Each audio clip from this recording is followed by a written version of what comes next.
Yo, what up, Fight World? It's your boy Ego, and I'm back with some more boxing. What up? We up in this thing. Gang, gang. Where's everybody at? Talk some boxing.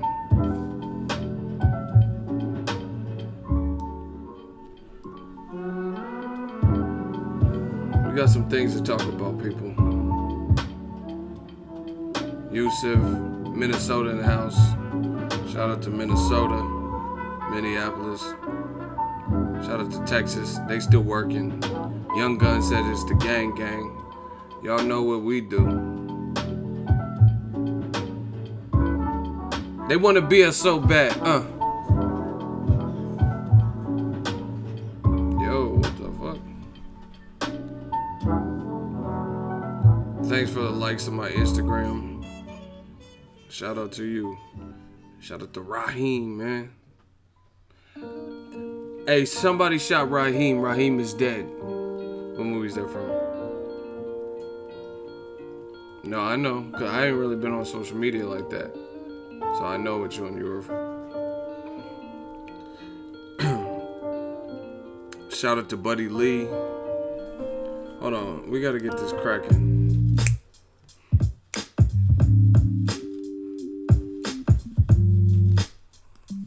The other Raheem is dead, not you.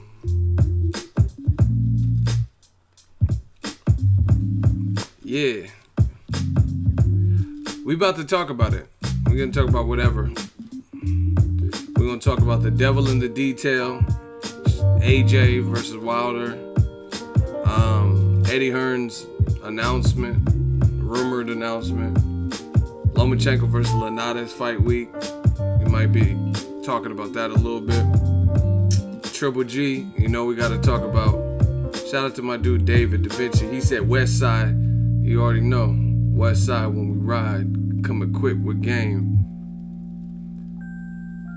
Ego gave me a shout out, y'all. I'm good now. Shout out to Buddy Lee, man. We ain't talking about the jeans. We talking about the other Buddy Lee in this chat. What else do we have to talk about? I know Triple G. There's something in the... Oh, Broner. Broner versus Bradley. Yeah.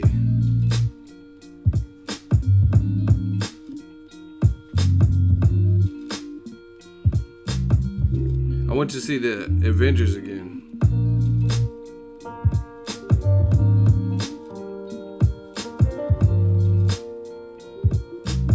I seen the Avengers for the second time. That shit was dope. You know, actually, the movie's like 2.5 hours. So when I went to see it the first time, I actually fell asleep on some parts in the second half of the movie. So it was like seeing it for the first time because I didn't see it the first time because I fell asleep and I just like would wake up randomly. So it was cool to just watch it straight through.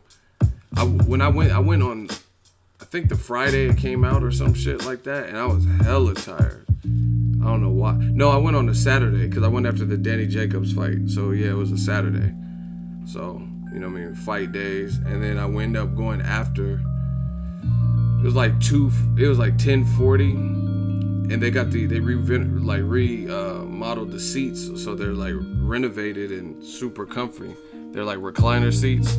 Man, I was out. But shout out to Thanos, man. That motherfucker was a beast. Thanos wasn't playing with y'all.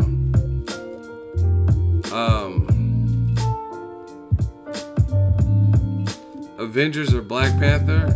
I don't know. They're both good movies, but I think Avengers is more like complete just because it had Black Panther in it and it had everybody in it. But I really like the Black Panther movie too. But I mean, it's kind of hard to compete when you got Thor, Guardians of the Galaxy, Spider-Man. Thanos was a beast-ass villain.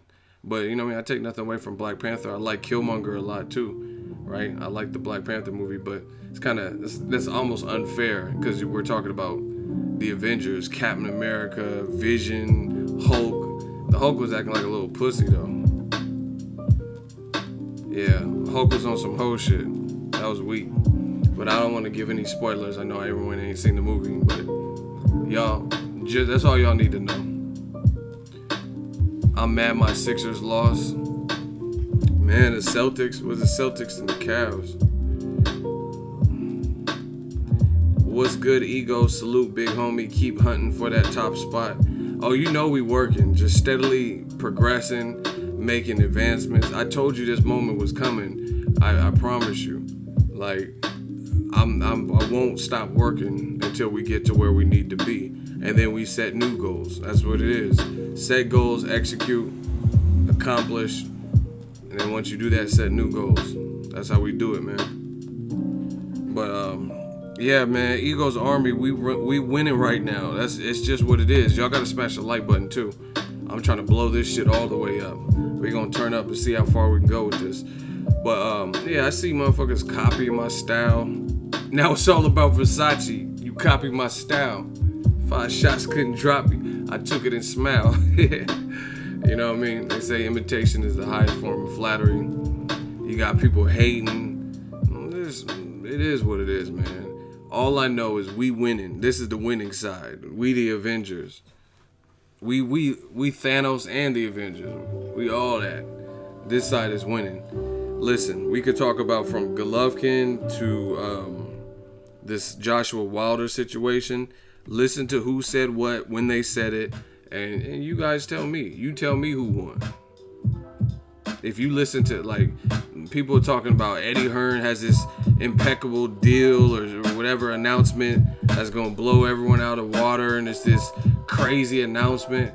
They talking about he's partnering up with an app, the Amazon or whatever the fuck, the Zone or whatever the shit's called, to charge boxing fans to watch 40 matches, 16 in the US. Like, really? Like that, I mean, that's the major announcement. I hope there's more to it. That can't be it. I mean, because it literally, ESPN just had this same announcement 2 weeks ago. You know what I mean? ESPN Plus app. Watch Crawford versus Horn. Like, I ain't gonna be paying for all these fucking apps for everything. See, I'm lucky. I get to cover the fights. The fights I want to go to, I go to. You know what I'm saying? So I end up spending more than the price of an app. But this is for y'all motherfuckers. Like, y'all gonna be the ones paying for all these apps. Like, you know what I'm saying? I'm not telling people how to spend. If you got it like that, that's cool. But it seems like that's what everybody's trying to go to, a subscription base. You know what I mean? I remember when cell phones did this. Like, I used to work at Best Buy and shit, and they had the AT&T Next program. Now everything has become the Next program.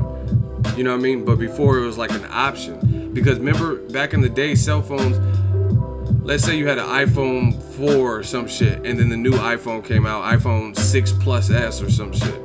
You could trade in your old phone and then use that money towards the new iPhone 6 Plus S or whatever was out.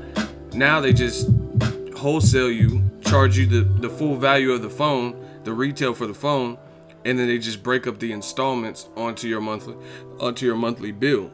That's not how it was back in the day. You know what I'm saying? You used to be able to, and they figure that's how they get more money from you. You know what I mean? Because we used to get a price. There used to be a price break if you trade in your old iPhone, then you upgrade your new iPhone. You know what I mean? And then you just pay the difference. Now it's like this, hey, we could charge them $800-900 for the full retail, and then we'll just add it to their bill, and we'll get more money in the long run. You know what I'm saying? And that's what it sounds like boxing is going to. It's like everybody's coming up, not just boxing, to be honest. YouTube has YouTube TV and YouTube Red. Everyone's trying to do a subscription base because they probably figure $5 here, $20 here. You know what I mean? If they get to, listen, we only have 50 people in the chat right now because YouTube has been not notifying my fucking audience, but whatever. But just do the math. 50 people in the chat, and we charge them $20 a pop. How much money is that? If I get $20 a month from 50 people, you do the math. And then 20 times 12, that's a full year. Even if some of the people drop off and stop subscribing, and they only subscribe for 6 months, it's still a lot of bread, man. Still a lot of bread. Cable's going to die soon. Yeah. Shout out to my man's Ego. Let's do a quick roll call, because I just want to get this stream out. Rap to y'all. Smash the like button. Quick roll call. City, state, zip. Rep where you're from, and then we'll jump right into it and see what everyone's talking about. There's a couple of different things I want to talk. I don't know. I don't think it's going to be a super long live stream, but you know what I mean? We just have to see how it goes. I didn't get the notification. I had to scroll down and see that you was live. Yeah, that's everyone's complaining about that. I don't know. I don't call and complain and say I fuck with Boxingego, and y'all never give me the notifications. Shout out to Texas. Hit the like button. Beantown, Cali 91342, Orlando, Florida, Jers, San Antonio 210, Chicago, Ada Park Boxing Club, Crooklyn. Shout out to Bryan, Texas. Corrupt City 77803, Wichita, Kansas, Philly. Y'all gotta fight this Friday. Shout out to Devin Haney 215. To Live and Die in LA. Every day we trying to fatten our pockets. Shout out to B More, Maryland 410. Long Beach, Cambodia Town. Sup Cuz 336, Greensboro, NC. H Town, New York City, Texas, VA, Miami, Florida, 305, Yay Area, 510, NYC, Raleigh, North Carolina, 919, Jackson, Mississippi, Memphis by way of North Baton Rouge, YouTube, the GOAT though. Yeah, I mean, I like YouTube as a platform. I mean, I made a name for myself. That's what I do full time. But they got some bug tweaks that they need to figure out. You know what I mean? Especially with this live stuff, because it's just, the live is not that hard. And even when platforms like Instagram and Facebook, when they first came out with their live, there were a lot less issues than I've seen on YouTube with their live. You know what I mean? But we still mobbing. Shout out to Alabama, Tuscaloosa. Let's get it. So let's talk about it. Broner called out Tim Bradley at a catchweight 144. He's calling him out of retirement. He says he wants that work.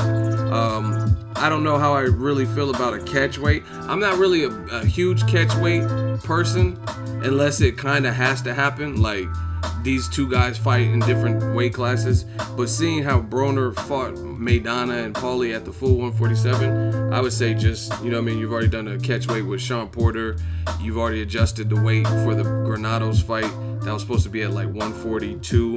And then Broner got sick, he said. So then they bumped it to 147 midway through training camp. And then now with Jesse Vargas, that was a catchweight. So I think Broner, he'll get more credit all in all if he just fights him at 47. And the other thing is, Bradley's not even this monstrous puncher. So he's a good fighter, don't get it twisted. But coming off of a retirement and layoff, I don't know if that man can make 144. Bradley's pretty hub, like Diesel. You know what I mean? He's pretty bulky. So, you know what I mean? I don't know if he can make the weight. But, I mean, I love the fight. As far as the fight itself, stylistically, this is what Broner put.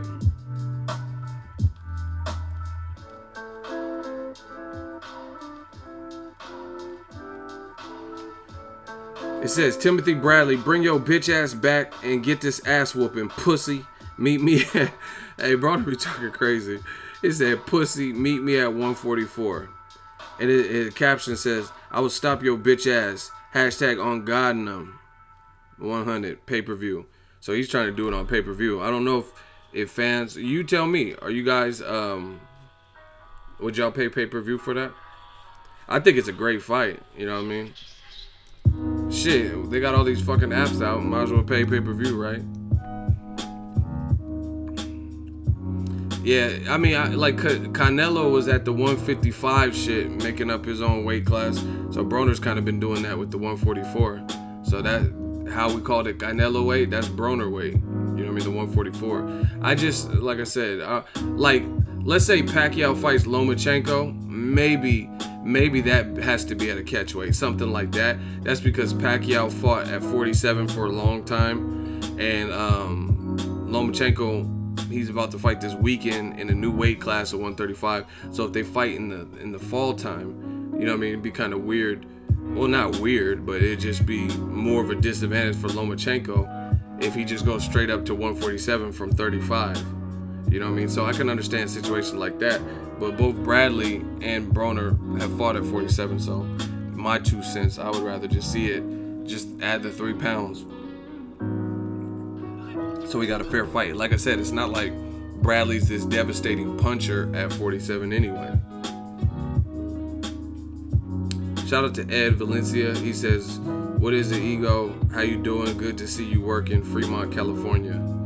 Yeah, man, everything's good on my end. Like I said, I just took my parents to go see the Avengers Infinity War. It's my second time really watching it, but I fell asleep at the end, like in certain parts, so I didn't even see some of the action sequences. So it was cool for me to get to watch the whole thing, take my parents out. My pop's birthday is later this month. It's Mother's Day this month, so you know what I mean? I'm just blessed. I'm blessed to be in a position I get to travel, cover a sport I enjoy, help my family.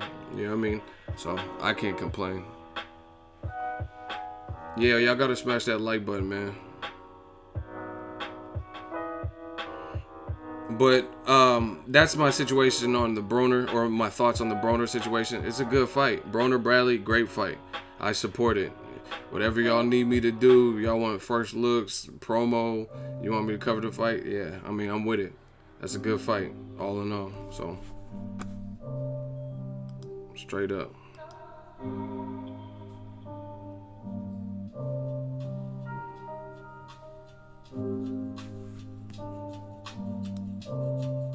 And I think the winner could fight Jesse Vargas. So I know Jesse Vargas probably wants to rematch Broner. I think they ordered a rematch or something like that happened. But he has history with both Bradley and Broner. So if he just takes a stay busy fight, you know what I mean, make a cool little paycheck, and then I think that'd be fair for the winner to fight Jesse Vargas. So I like it.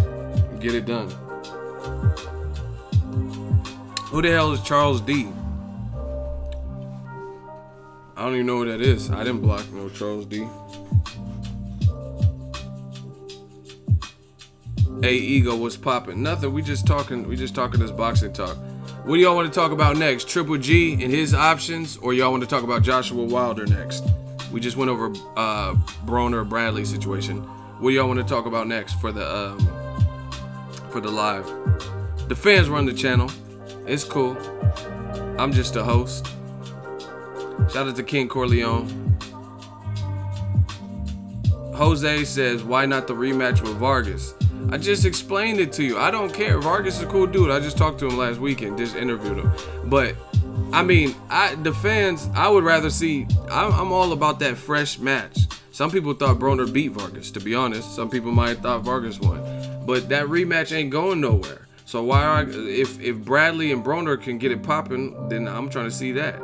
And the winner, whoever it is, whether it's Broner or Bradley, they both have a history with Jesse Vargas, so they can fight Jesse Vargas after. You know what I'm saying? But if Bradley's thinking about coming out of retirement and he's a free agent or something, I'm trying to see that. I think it's a bigger fight than a Jesse Vargas rematch. You know what I mean? I went to New York. I had a nice ass hotel. You know what I mean? Spent a pretty penny. I had a great time out there. So, you know what I mean? Obviously, I don't have no problem paying for Broner Vargas. It was a good card, triple header. But if we can get that fresh matchup in there, then I'm with it. You know what I mean?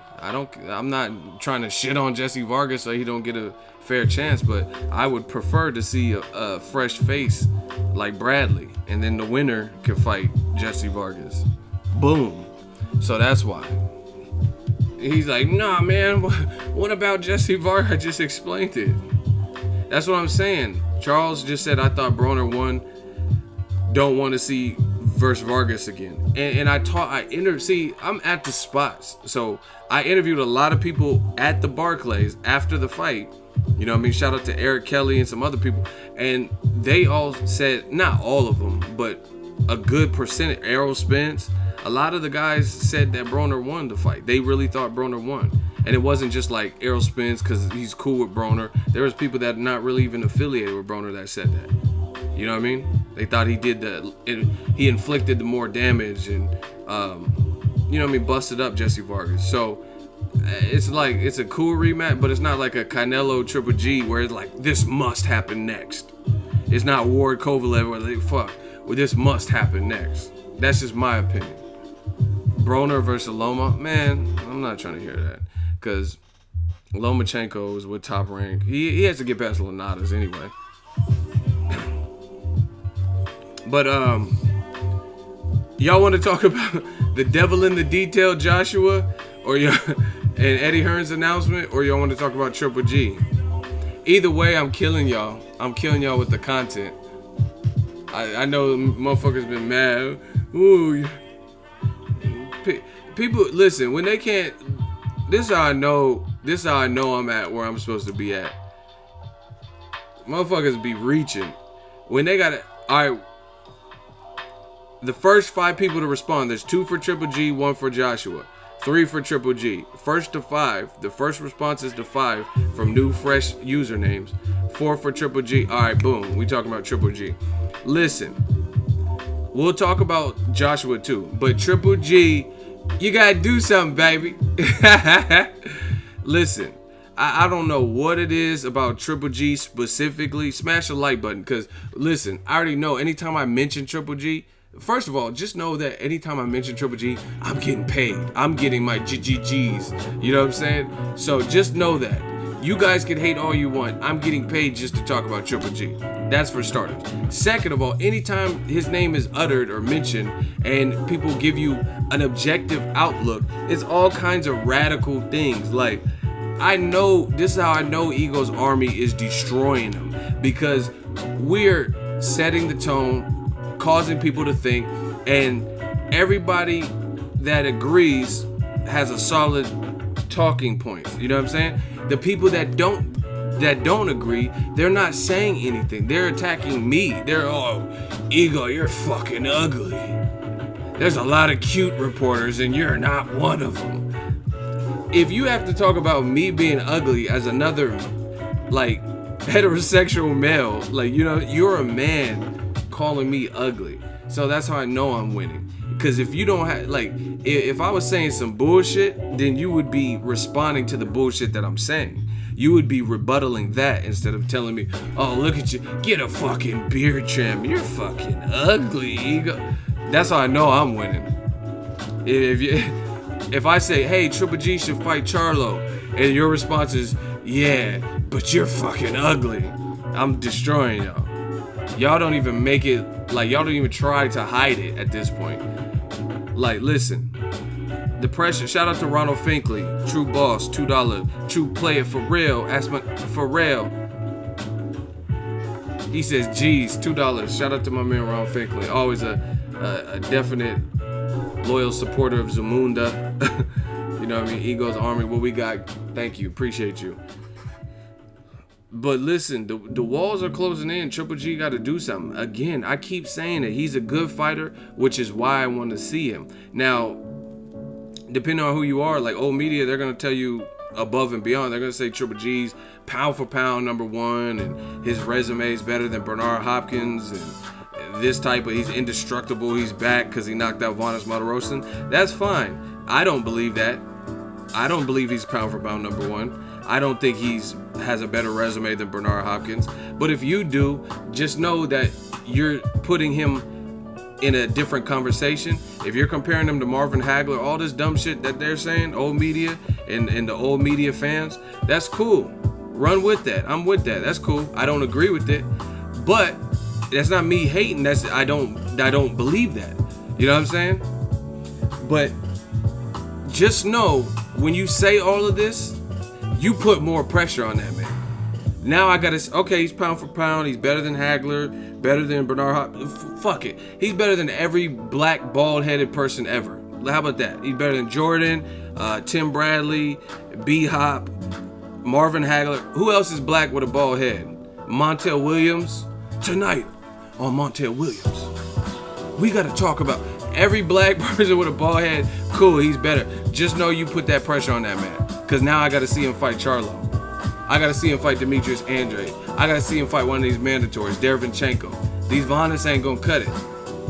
I'm not trying to see no Vanes thing. If he's pound for pound #1, that's cool. Okay, that's cool.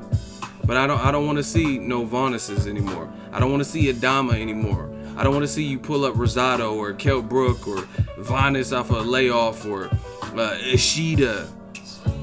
Okay, he's better than Hagler. Okay, capiche. Now we got to get to some of these real names out here in the middleweight division. If he beats him, now we talking. I'm like, wow, Triple G, you did that. You knocked out Charlo. No one else has been able to do that. You get all the respect in the world, my guy. Shout out to Mr. Finesse, $2 super chat. We about to find out what Triple G is really made of. Absolutely. This is a phenomenal time for the middleweight division. I'm so happy. Like, people think I'm mad. Oh, you're hating. You're mad. I ain't got nothing to hate on. I'm happy. Triple G gets what he wants. I'm a boxing fan. I get what I want. We all get what we want out this motherfucker. So, I'm not mad at all. This is great. Murata's on the low side of the list for me. Yeah, he has a version of the belt, but Triple G already beat Daniel Jacobs, who had that same WBA regular title. So I want to get to some of the real mandatories and maybe the guys that don't have any blemishes. Yeah, you could argue he shouldn't have that one loss. He shouldn't have lost to Indom or whatever. But fact, they gave him the loss. You know what I'm saying? So Charlo ain't got no blemish on his record. Derevyanchenko ain't got no blemish on his record. The guy you just knocked out lost to Demetrius Andre, who ain't got no blemish on his record. So let's see one of those. Someone said Lou Gossett Jr. Y'all still talking about the black bald heads? Shout out to Iron Eagles.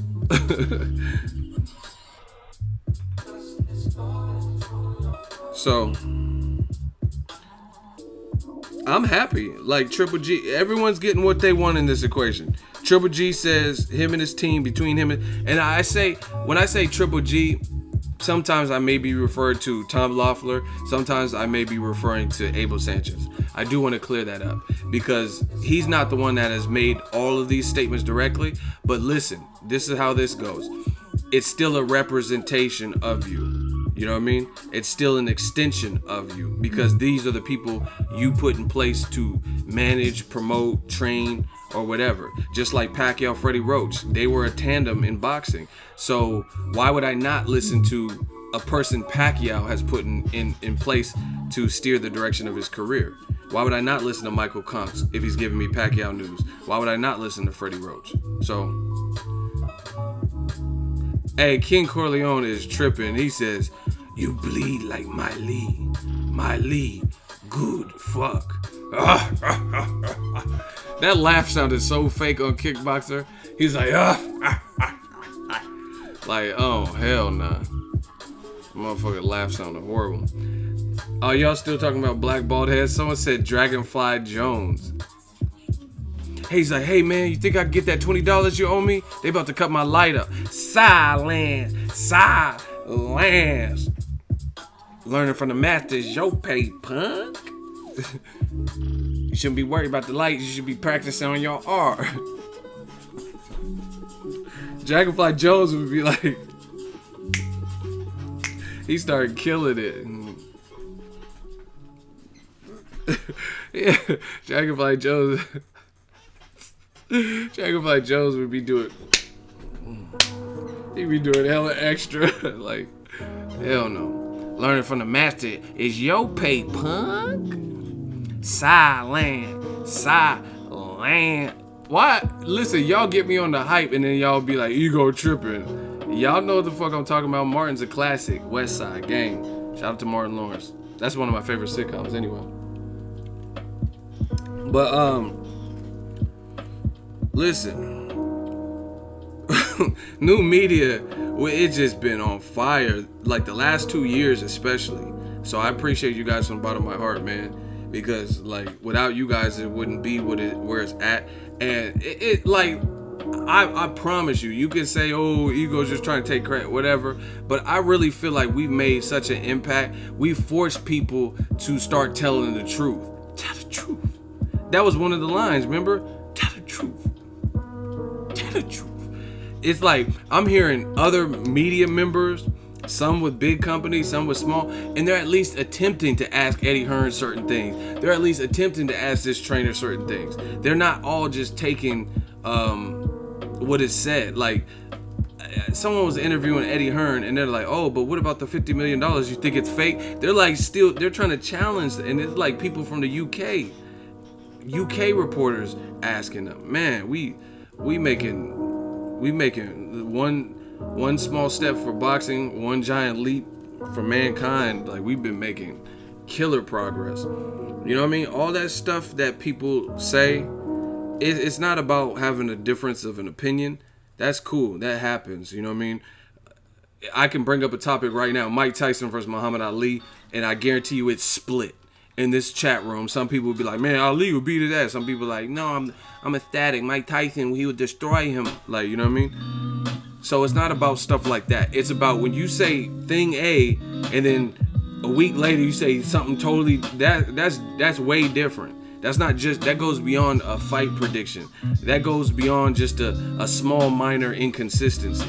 These are big gaping loopholes and injustices and double stand. That's what we targeted. You know what I mean? Just really holding people to what they say. This is why I invented the hot seat. You get me? You know what I mean? Like, some of y'all can't survive in a hot seat because you don't really talk about boxing. I really don't think you love boxing like I love boxing. You know what I mean? Because if you did, you wouldn't be making these chicken shit excuses to not see fights. Who does that? Like, you know what I mean? Like this, just really, I'm not even trying to get too preachy on y'all, but just really understand this. I want to see Joshua Wilder. I want to see Triple G versus Charlo, right? I want to see Keith Thurman, Errol Spence. Because I want to see these, you have groups of people who blame me. They say, "Oh, you hate Keith Thurman. Oh, you hate Triple G. You hate Joshua." It's two motherfuckers in the fight. How do you decide that I hate one person when I want to see two people fight? You get what I'm saying? It doesn't just benefit Errol Spence to fight Keith Thurman. This is an opportunity for Keith Thurman as well. So how's it go to, I hate Keith Thurman? You know what I mean? If Triple G fights Charlo, "Oh, you hate Triple G." Triple G might beat Charlo. Charlo might beat Triple G. How's that? You get what I'm saying? Like, how does that relate? It's two people in a fight. How does that equate to me hating one of these guys? Because I want to see it. You know what I'm saying? I want to see Joshua Wilder. You know what? One of the dumbest things I heard. If y'all want to hear one of the dumbest things that I heard regarding Joshua Wilder, right? Could I get a hell yeah in the comment section? I like to interact with you guys. I need to know that we all together in this. If y'all want to hear one of the dumbest things I heard regarding my assessment to Joshua Wilder, right?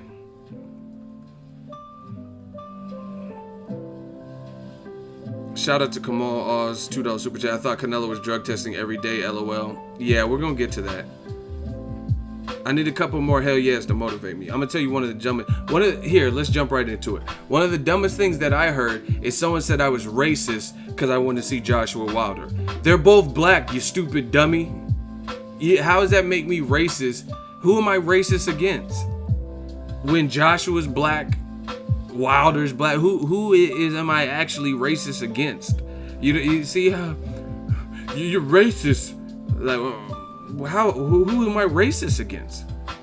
Like, then some people see, this is how I know I'm destroying them. Cause what I'm doing, I know what I'm doing. I'm destroying them. One minute they say, "Oh, you only like black fighters," but then when I push for Errol Spence versus Keith Thurman, I hate Keith Thurman because the opinions that I've had haven't been favorable to Keith Thurman not taking the fight and what he said, you know what I mean? Or Joshua Wilder, because I'm giving my truthful perspective. Now I hate it. But I thought I only like black fighters. This is how you know we winning. Because they all over the place. They all over the fucking place. I only like black fighters. But then now when I want to push for Keith Thurman and Errol Spence, just like I'm pushing for Charlo, Triple G, just like I'm pushing for Lomachenko and Mikey Garcia, they still say I'm racist because I want to see Joshua Wilder. Like, you guys can't even make up your mind. That's how I know for a fact we killing.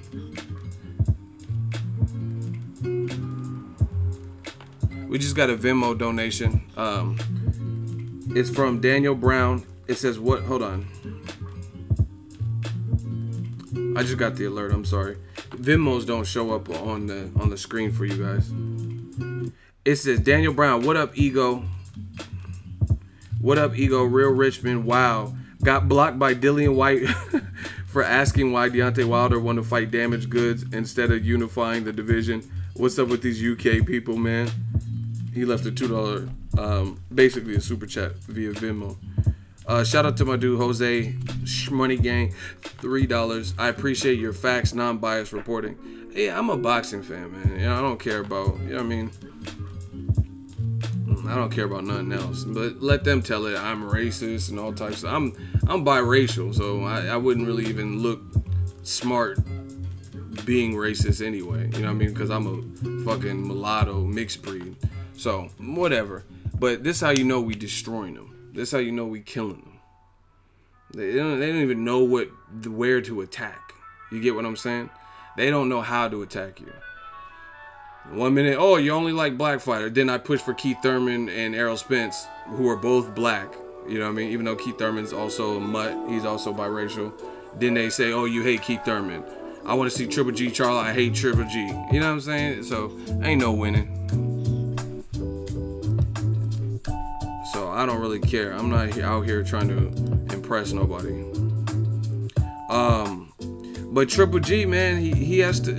We gotta see. We gotta see it. We gotta see him. Listen, these are grand times in the middleweight division. Why stop now? Like, you couldn't get no work from Sergio Martinez, Miguel Cotto. Canelo vacated his belt at one point and then later fought you. Now you got guys who are actually seeking you out, which is what you were doing. So don't switch now. You know what I mean? And it's Triple G, Keith Thurman, same thing. It's the classic tale of boxing, and it's funny how boxing works like that. Where Keith Thurman couldn't get no work, and he was the hunter. Now he's become the hunted. Now you got guys like Sean Porter. He's like, I want that Keith Thurman rematch. Danny Garcia, I want that Keith Thurman rematch. You got little guys like Mikey Garcia, and I say little because he's not in the division. Like Mikey Garcia, who called out Keith Thurman. Terrence Crawford, before he even moved up to 47, he still hasn't even fought at 47, even though he has a scheduled fight at 47. He hasn't fought there yet. He called out Keith Thurman, right? Clearly, Errol Spence has been on Keith Thurman's helmet, pause, right? It's crazy how boxing, a couple years in boxing, you see that. You see where the hunter becomes the hunted. Same thing with Triple G. Just like Keith Thurman, where Keith Thurman, he was still high risk, low reward, or his knockout power, and then maybe people seen some vulnerabilities or loss of interest or loss of hunger, and now they think they can beat him, whether they can or can't. That's what they feel, and that's why I opened up the floodgate. Same thing with Triple G. I would say right around the Kell Brook fight time, and then the subsequent fights after that, Daniel Jacobs and Canelo, there's clearly been something in those three fights particularly where people are like, this guy, I could beat him. I could deal with it. If I could deal with his power, I could beat him. Or if I can evade that jab, you know what I mean? And it's apparent because you got guys actually seeking out the hunter.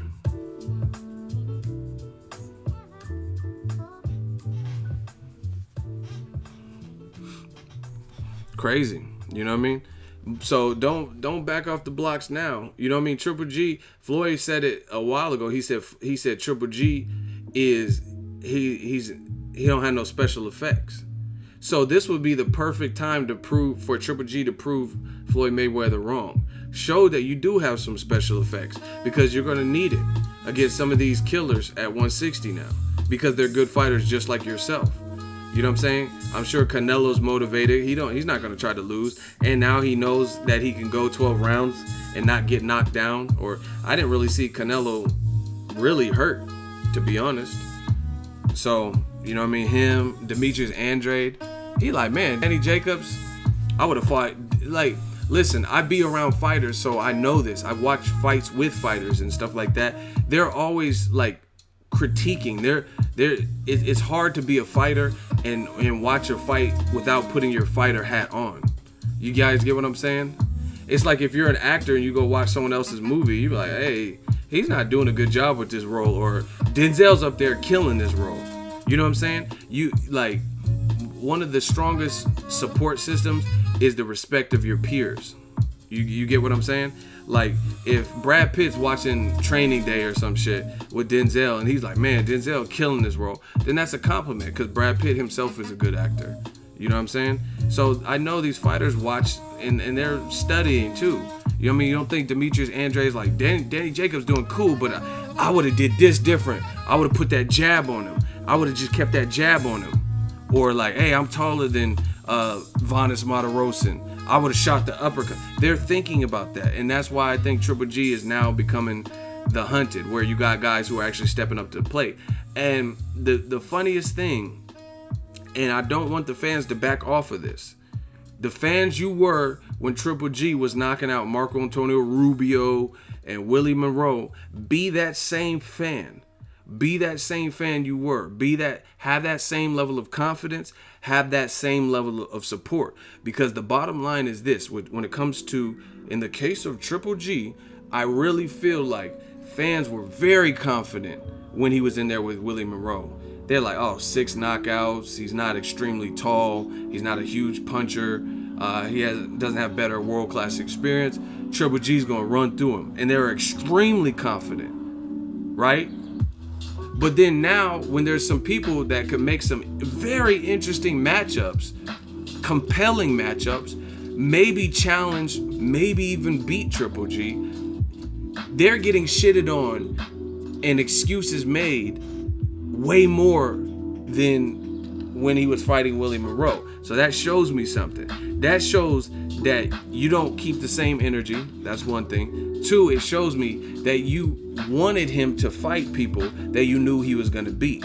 You knew that there was a small percentile chance that a fighter like Martin Murray, because he doesn't have much power, his style, he had already lost to Sergio Martinez, he had a draw with Felix Sturm. You knew he probably wasn't going to beat Triple G. You knew Matthew Macklin, who got stopped by Sergio Martinez, wasn't going to beat Triple G. You knew Gabe Rosado, albeit he's tough, coming up from 54, his first fight, going in with a devastating puncher, probably wasn't going to be. You knew Proska, right?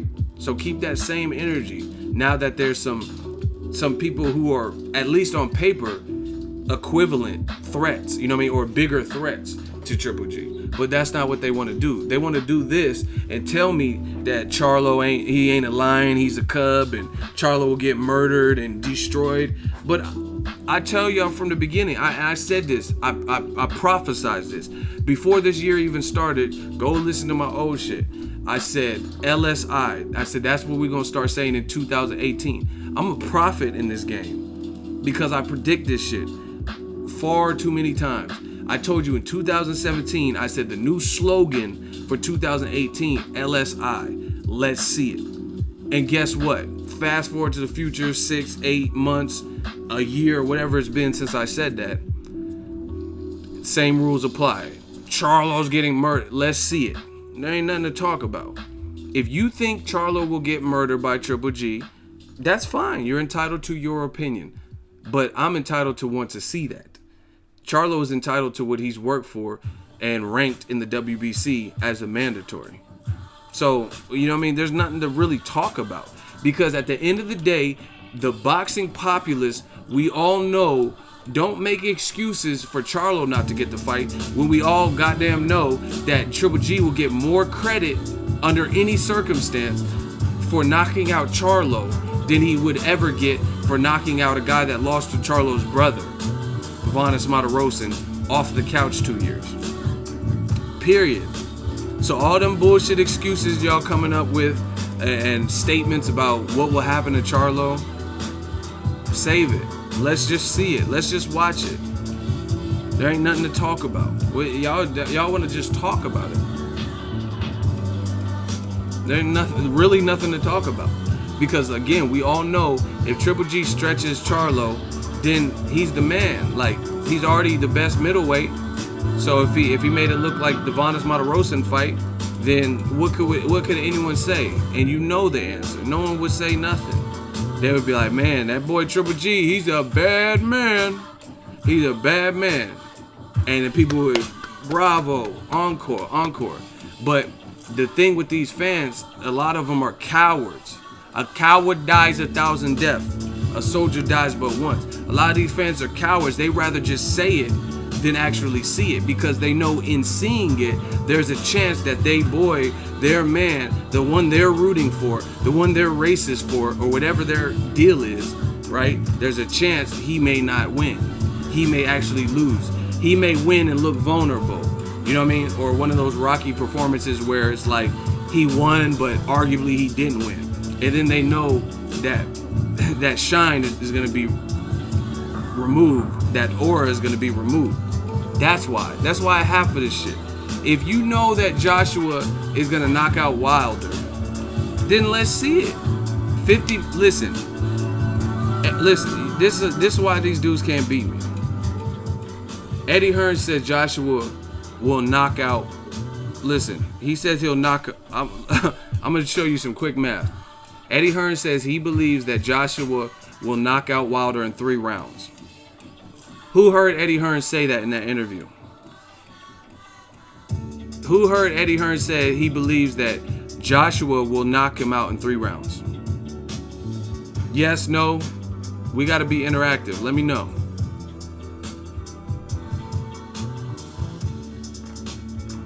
Okay, Let's Talk Boxing heard it. Passive Student heard it. Breon Thompson heard it. Robert Watson Jr. heard it. Cuba heard it. D heard it.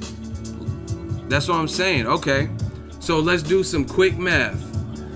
3-minute rounds in a pro US heavyweight fight or UK fight, in a championship fight. 3 times 3 rounds.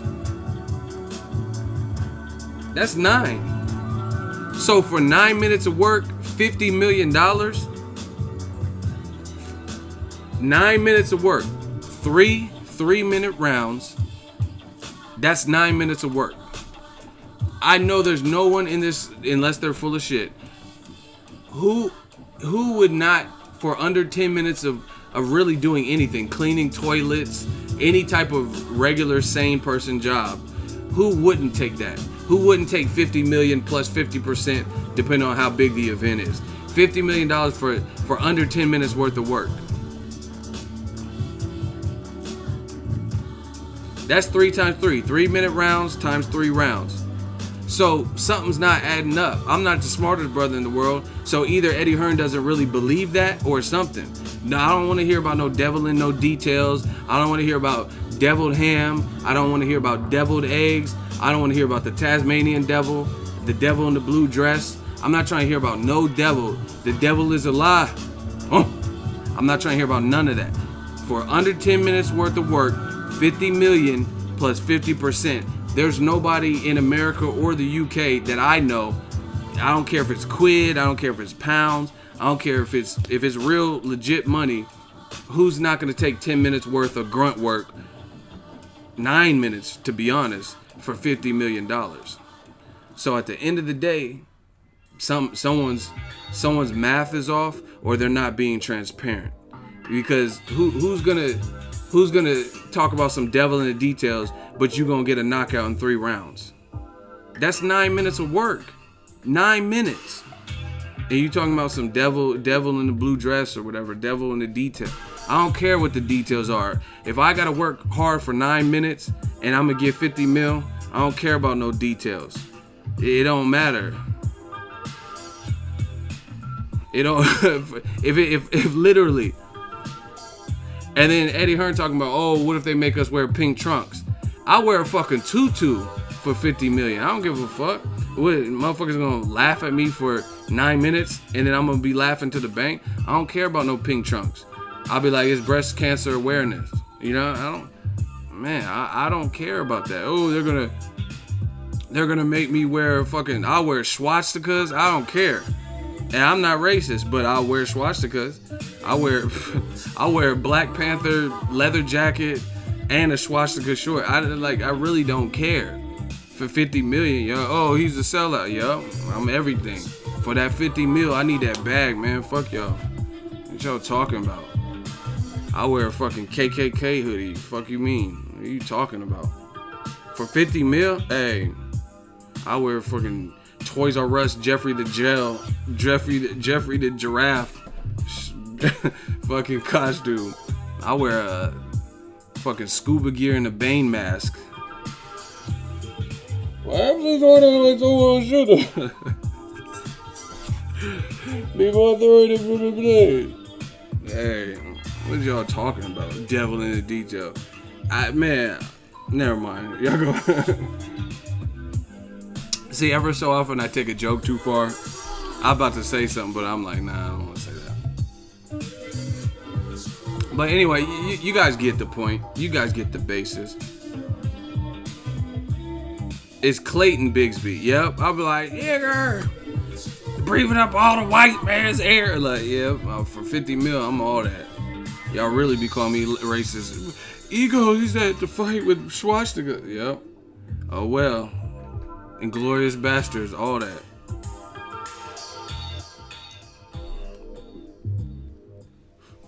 So, you know what I'm saying? Like, it's just crazy because people, this is how you know what people are, they're not being transparent. Like I said, if Eddie Hearn really believes Joshua knocks him out in 3, that's 9 minutes worth of work. That's literally 9 minutes worth of work. So what type of details do you really need to know that in under 10 minutes you're going to score that big? You know what I'm saying? And you can't get that versus Povetkin. You can't get that versus Gerald Miller.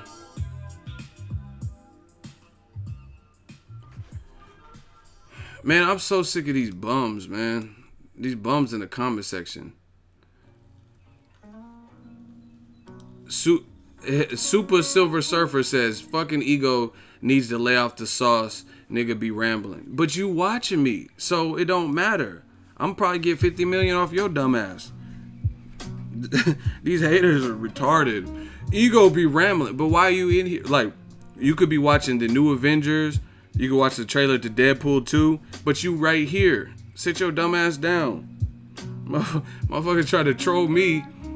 Oh, Ego just be rambling. He don't be talking about anything. Why are you watching? I don't understand it. Why would you watch someone that you don't like, you don't relate to, you don't understand? You know what I'm saying? You guys are hooked. The Ego sucks. This channel fucking sucks. But then as soon as my shooters clap you, and then you build all these fake accounts and put my profile picture, sit down. I run shit here. You just live here. Shout out to Get Fresh Sneakers X $5 super chat for $50 million. R. Kelly can fart in my dinner tonight. Spray fart. That's nasty as fuck.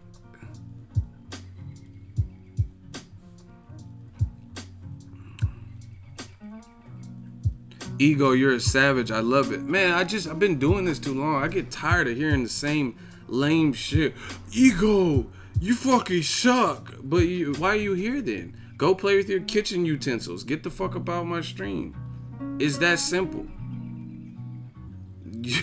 Go clean some kitchen utensils and stick them up your ass. I don't care. Y'all like when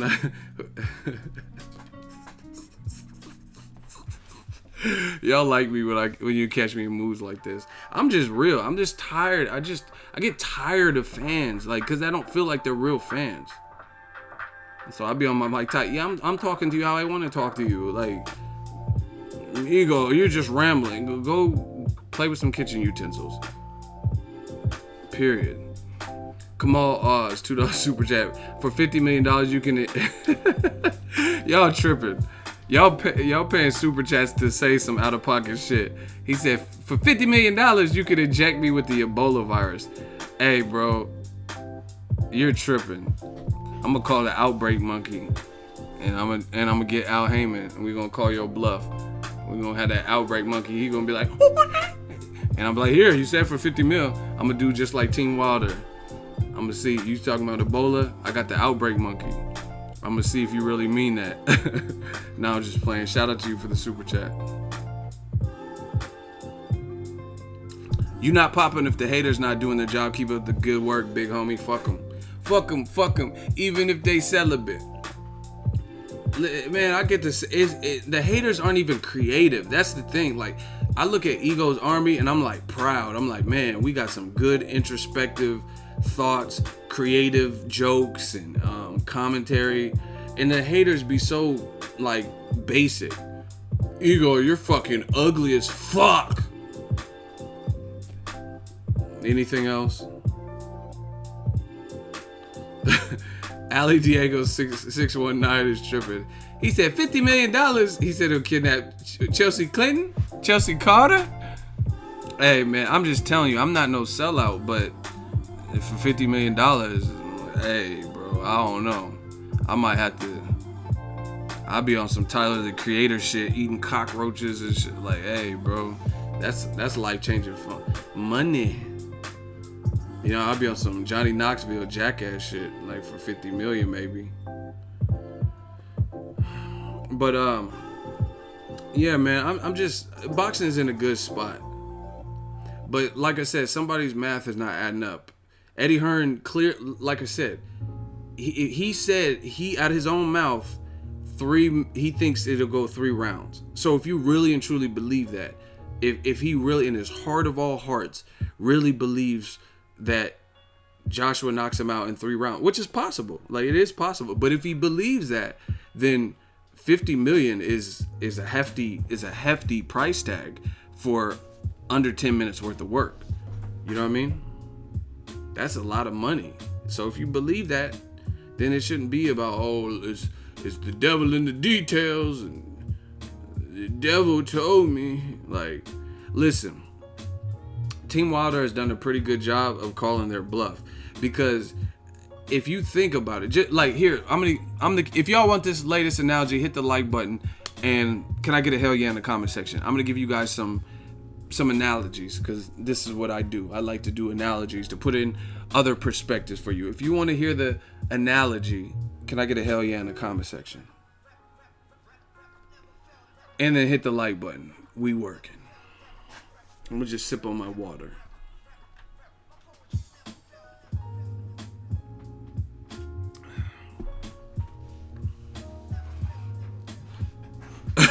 Someone said for 50 million, I'm shaking Trump's hand. Man, I'm Kim Jong-un. I'm just shaking all these motherfuckers' hands for the 50. Man, I don't care what you're talking about. Like, Dr. Kevorkian, all them.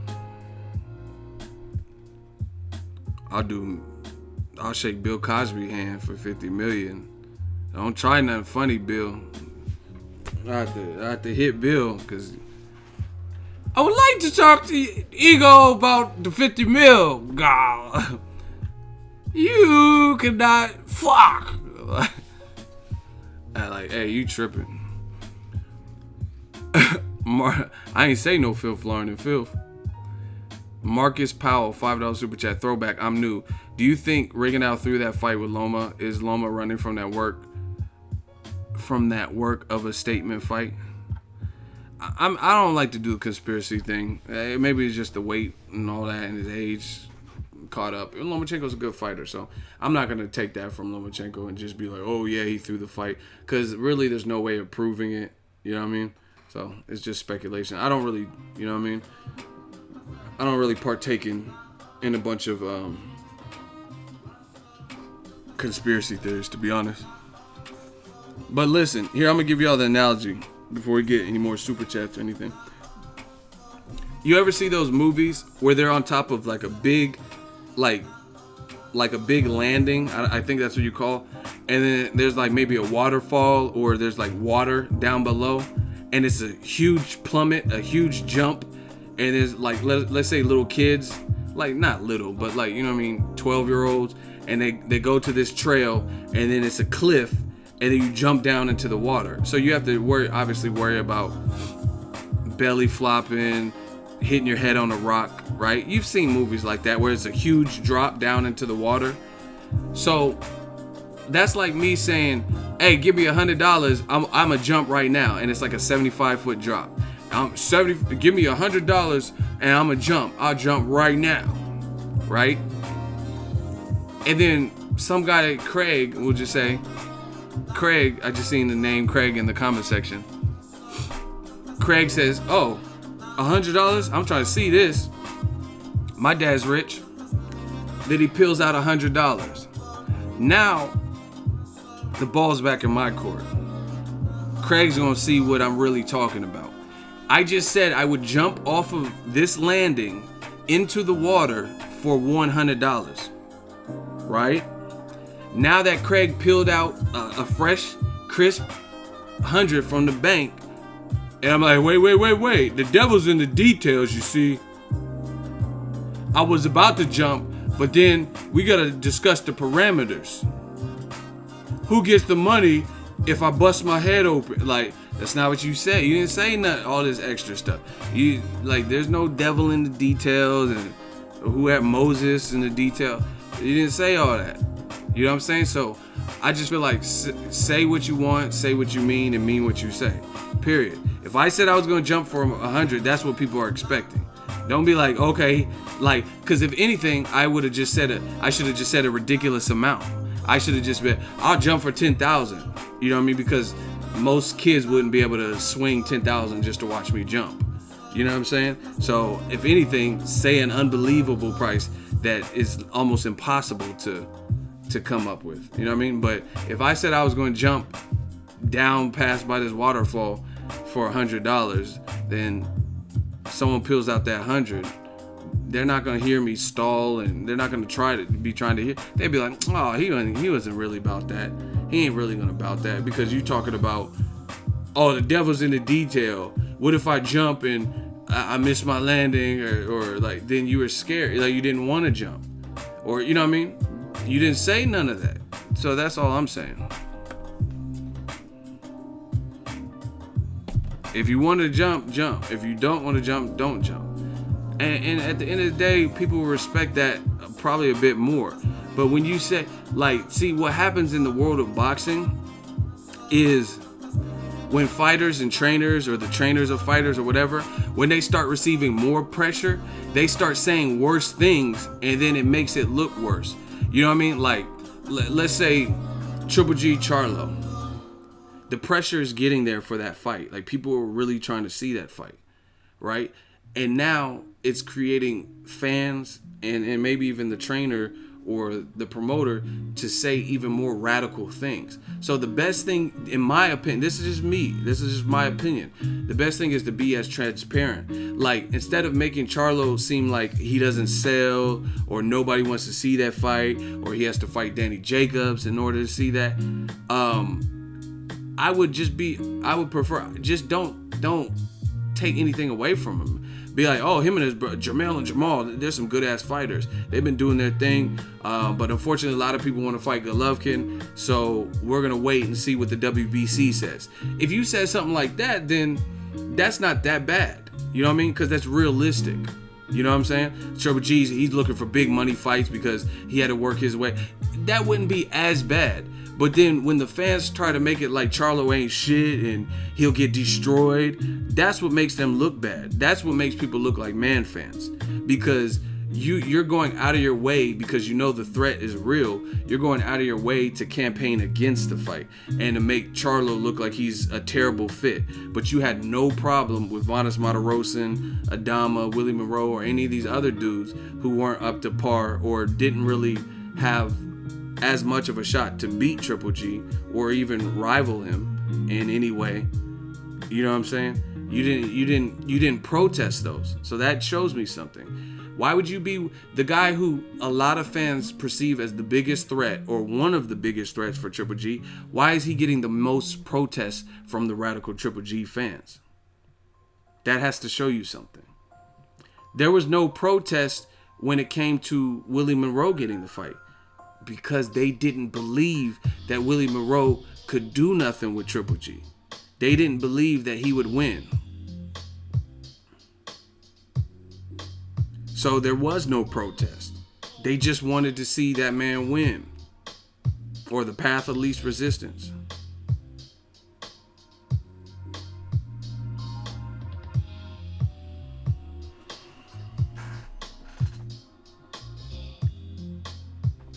You notice it's always like that. The people who are like perceived as really big threats, they get more heat, more excuses made why they don't deserve the fight, what they haven't accomplished, how they're the B-side, how they suck, how their fan base sucks. No one in New York knows them. Their style is boring. They run. They haven't been promoted right. That's the type of stuff we hear about. And it's always that way.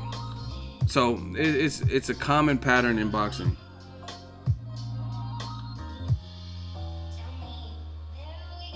Common, very common.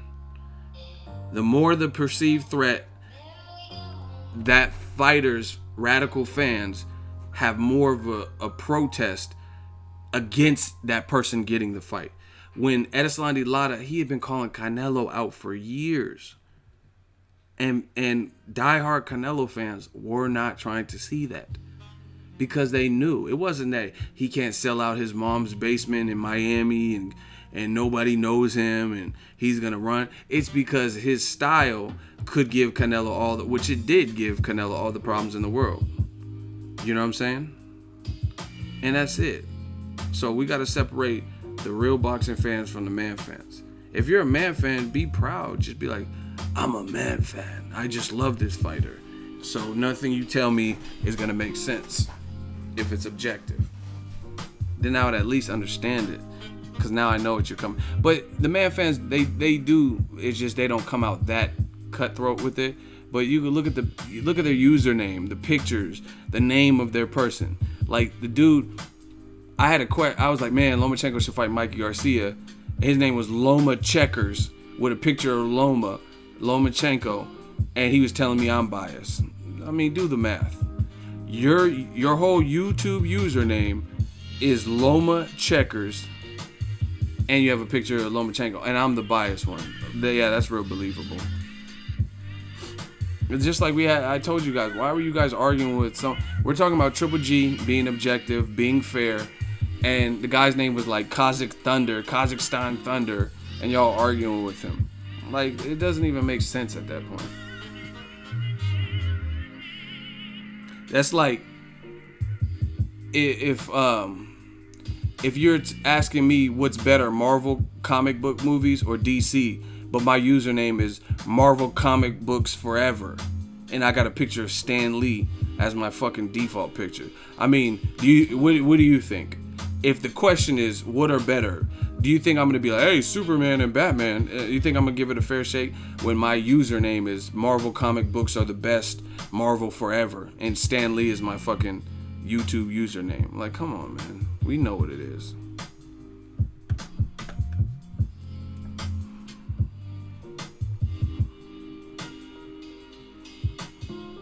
But like I said, boxing is in a good place. And see, this is the thing. This is how you know we're dealing with a lot of man fans, because man fans are the only fans that actually get mad because you want to see competitive fights. Like, that should be a compliment. You don't see people like I'm not trying to throw any fighter under the bus and like disrespect any fighter, but you don't see people saying, James Kirkland should fight Jamal Charlo. You know what I mean? You don't see anyone saying Glenn Tapia should fight Jamal Charlo or Daniel Jacobs. You know why? Because he's not atop of the division right now. You know what I'm saying? And most people probably don't think that fight would be fair to those guys. You get what I'm saying? So it's actually what they perceive as you hate this fighter is actually kind of a good thing. It's a good thing that people want to see Triple G versus Charlo. It's a good thing people think Charlo has a shot versus Triple G. That just shows that they're both good fighters. But the fans are so like emotional that they can't even see that. You know what I'm saying? They take it as an offense that you just want to see my guy lose. He's my boyfriend. Like, what? Boyfriend? Where did this come from? I mean, he's my fighter. Like, you just said boyfriend, though. What are you talking? Like, it's not even that serious. If Charlo loses, he loses. He asked for the fight. No skin off his back, you know what I mean? Go back to the drawing board, get it right. If Triple G loses, you got some good paydays in the game, bounce back. You know what I'm saying? Pacquiao been knocked out more than all these dudes. And he still keep coming back. Pacquiao's been in some deep slumbers. He's been in REM sleep before. And he still went on to get Mayweather paydays and stuff. He about to fight Lucas Matisse for some Malaysian money. So, you know what I mean? It's boxing. Shit happens. It's only the man fans that be doing Like, what fan? Like, who makes these fans? I thought y'all were discontinued and shit. I thought y'all were discontinued. I thought they stopped making you. Like, hey, I'm a consumer. I love boxing. I want to see Joshua Wilder in 2052 with the Jetsons. Like, 2052? What boxing fan would want to wait till some fucking Jetsons space age, spacely sprocket shit to watch a fight that's hot right now? I want to spacely sprocket. I want to see Joshua Wilder in 2052. The year of the dragon. Like, well, what the fuck are you even talking about, man?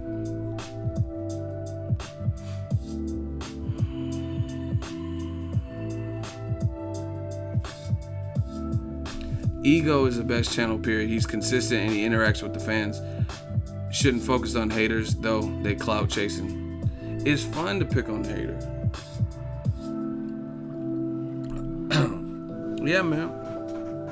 But this is a good time in the middleweight division. Triple G, he's, like I said, he's good. He has all the belts except for one. Fight Billy Joe Saunders. Fight Charlo. Jacobs rematch. It doesn't make the fighter look better when the Radical Man fans come up with all these excuses as to why Jacobs sucks and he looked horrible in his last fight. You know what I'm saying? Like, these guys... Man, listen. I get called all types of names, but I'm not saying nothing that I would be afraid of or ashamed of in 2 weeks from now. I'm really not. Like Abel Sanchez, for example. He did an interview within the last 2 weeks. He said Jacobs versus Selesky and Luis Cuba Arias, when he fought Cuba Arias, he won every single round on my scorecard, right? Every round. And he hurt him. And it made Luis Cuba Arias, the guy who was doing the predominant trash talk, he was gun shy, right? And he's even said, like, oh, it's a learning lesson for me. It's a setback, but I'll learn from this, right? Abel Sanchez got on the horn and he said Jacobs looked terrible in his last 2 fights. He beat that man every single round. Triple G actually, I was at the StubHub. He actually lost round 1 to a guy who's been on the show for 2 years, and came out. I literally gave Vanes Matarosa, I don't know about y'all, I literally gave Vanes Matarosa in round 1. He did get destroyed in round 2, yes. But it was a 2-round fight, and they split 1 round. So how you going to say Jacobs, who won 12 rounds out of 12 versus Luis Cuba Arias, how you going to say he looked terrible and he'll never be the same because he went 12 rounds with Triple G? Like, who believes this? You know what I'm saying? And again, I don't, even the Selesky fight. Selesky was game. He was difficult. You know what I'm saying? He's a good fighter. He's a good, tricky fighter. Hey, you talking about Jacobs will never be the same. Like, Triple D didn't look like himself versus Kell Brook, or he didn't look like the same Triple G that beat Macklin and Vanes versus Kell Brook, Jacobs, or Canelo. But then you're scrutinizing Daniel Jacobs saying he looked terrible. He looked terrible. Hey, shooters, get this Rick clown out of here, because everyone keeps talking about him. It's clearly causing a disruption. Just get him out of here, please. Whatever shooter, if you've seen his comments, it sounds like he's disrupting, because everyone's going at him. It's a little bit distracting. Just get him out of here. Shooters, just clap him, please. Selesky looked game as fuck, though. Exactly, that's what I'm saying. It didn't have nothing to do with Jacobs looking terrible. Selesky's a good fighter. He just doesn't have a big name. But listen, I stand by this. If Canelo fought Selesky, the undefeated Selesky, I think Canelo would have problems with him. Not saying Canelo absolutely can't beat him, but Selesky looks like he has a couple tricks up his sleeve. He can move. He can fight on the back. Like, he can do some different stuff, right? That's just my opinion. Golovkin might even have some issue. I don't think Selesky looked pretty durable, pretty tough. I don't think it would have looked like Vanes Matarosa. You know what I'm saying? So just because someone doesn't have a huge name or whatever, it doesn't mean they're not good fighters. Like, because, I mean, Joshua has the biggest name in the heavyweight division.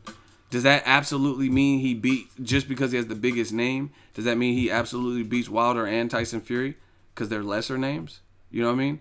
Keith Thurman had more belts than anyone. That doesn't mean he's the top welterweight. You can say he's the top until he fights the other top guys and we see who wins. Do you get what I'm saying? So, yeah, just because you have a big name or small, that don't mean, you know what I mean?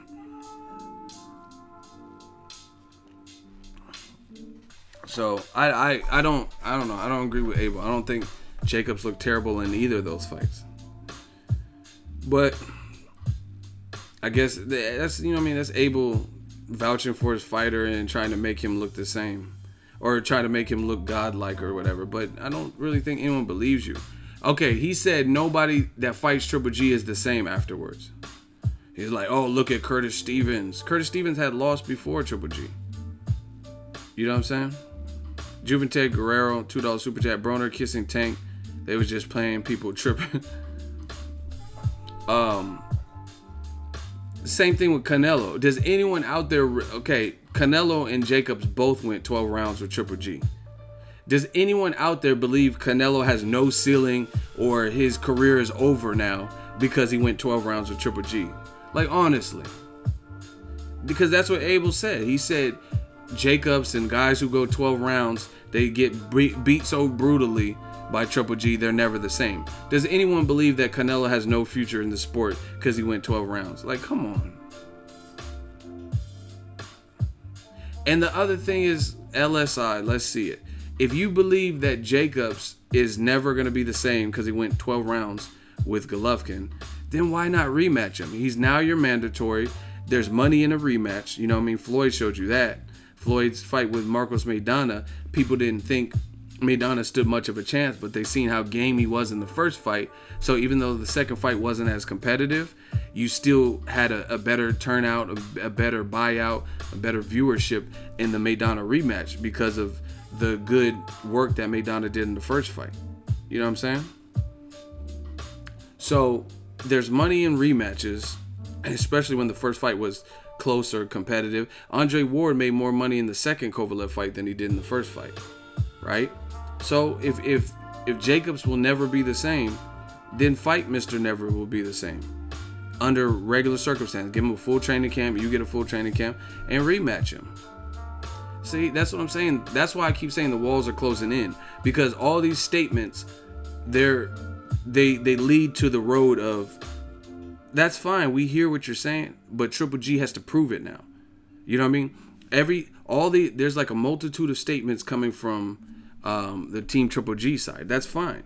But all those roads lead to now proving it. We heard what you had to say. Prove it. If Jacobs will never be the same fighter, then prove it by fighting your mandatory Daniel Jacobs and show us that you can beat him smooth, no controversy. You can knock him out like you did Vanis Matarosin, or you can beat him cleanly to the point where there's no one that can say otherwise.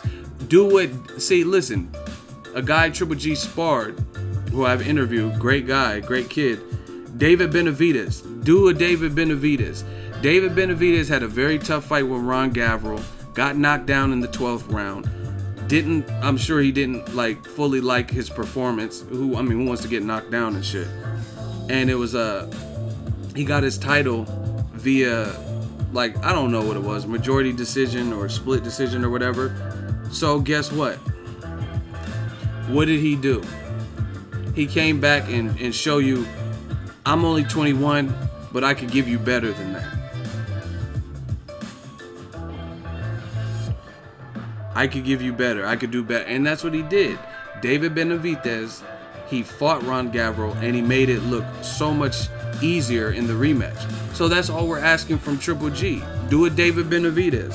Go in there and fight the guy who just recently... And see, props to David Benavidez. Props to Floyd Mayweather. Props to Sugar Ray Leonard, right? The real motherfuckers who had... props to Andre Ward, who had these tough fights.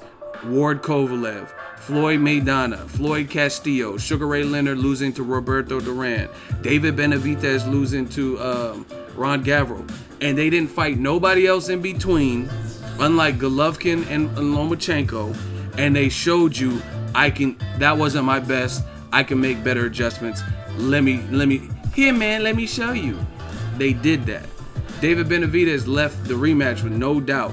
I have no doubt in my mind that he is now the better fighter because he made it look effortless in his rematch with Ron Gavril.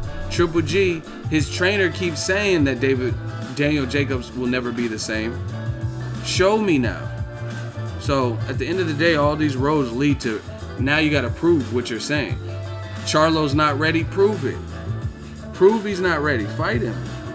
He's not Lions only, you want to fight everyone, prove it, fight him.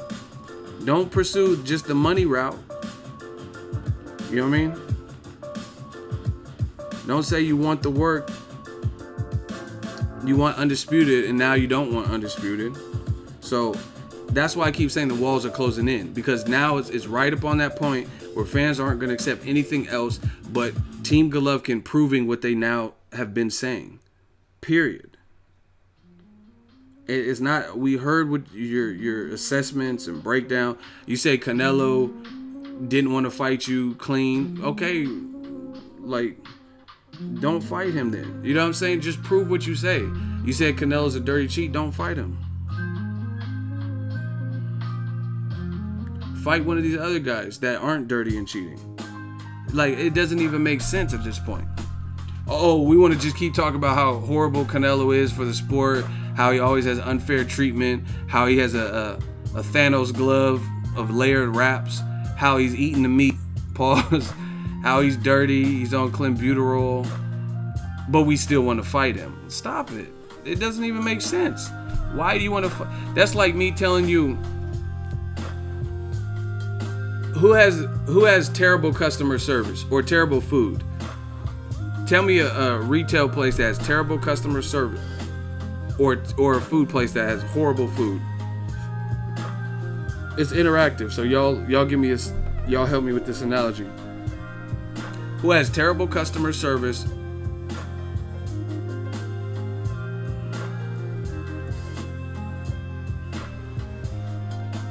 All right.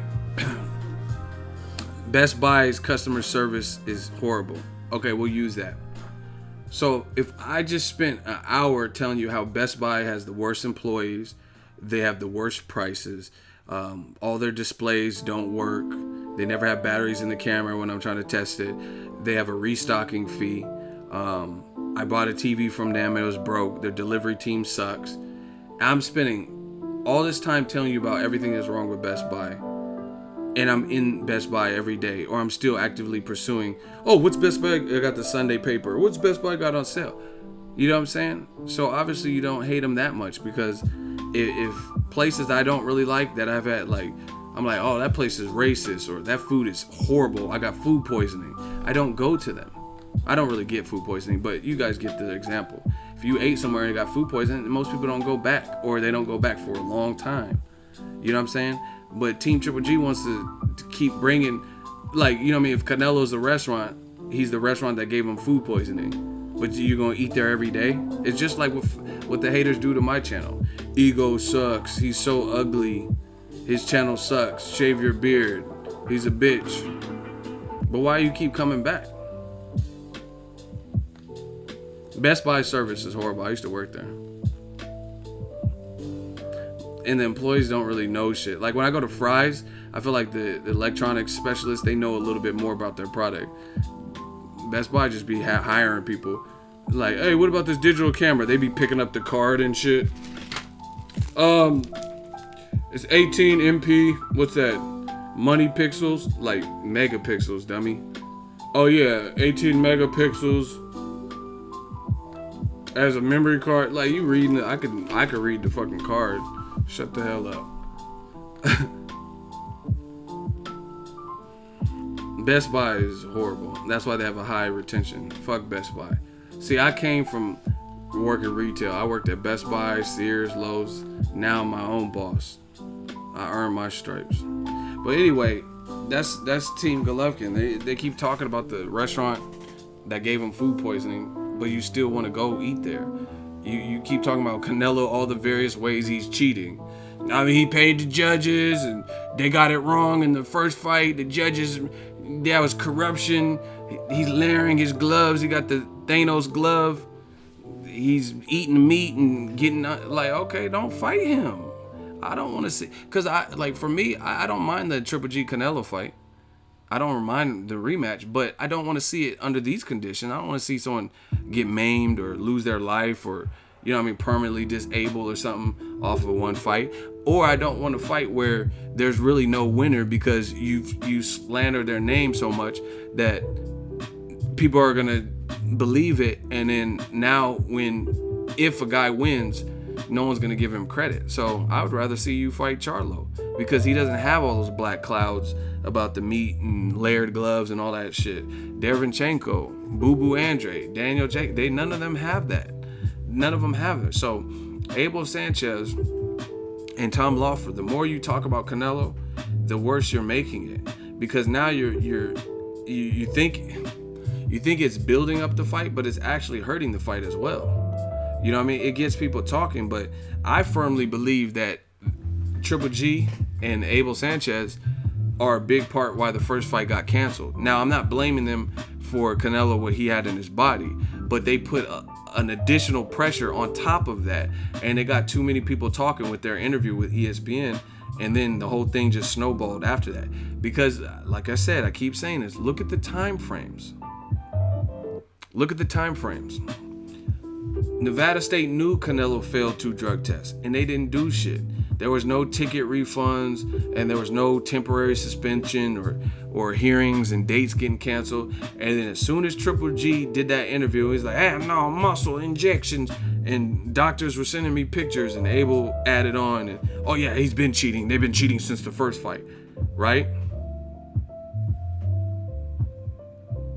Ever since that, then 3 days, it was literally like 3 days or so later after that ESPN interview from Abel and Triple G, then all of a sudden the headlines, Canelo is suspended. So again, I'm not blaming Triple G. They didn't force feed Canelo to eat meat or whatever, but they did put an additional pressure on it, and now they got everybody like caught up. You know what I mean? Nevada State Athletic Commission was probably going to let that slide, because they damn near let him slide. 6 months, no fine. They were going to let it slide, but you put them in a position now they can't let it slide, because you got people talking about Canelo's a cheater and something must be done about this. So, you know what I mean? It is what it is. But now Abel's still talking. The Nevada State Athletic Commission says the way Canelo has his hands wrapped is perfectly legal. Abel Sanchez, post-fight, he's saying it's illegal, so he's going against the Nevada State Athletic Commission's rule set. They're saying one thing, he's saying something else. He's saying that they're rewriting the rules for Canelo. These don't positively build the fight. Listen, I never fully understood what Floyd brought to the game business-wise, but that motherfucker is a genius. He's a genius, and I'm gonna tell you why Floyd is a genius. Because his build-ups truly built up the fight. They truly enhanced it. It took a fight with his whatever he did. It made people interested in the fight. It didn't make people lose interest.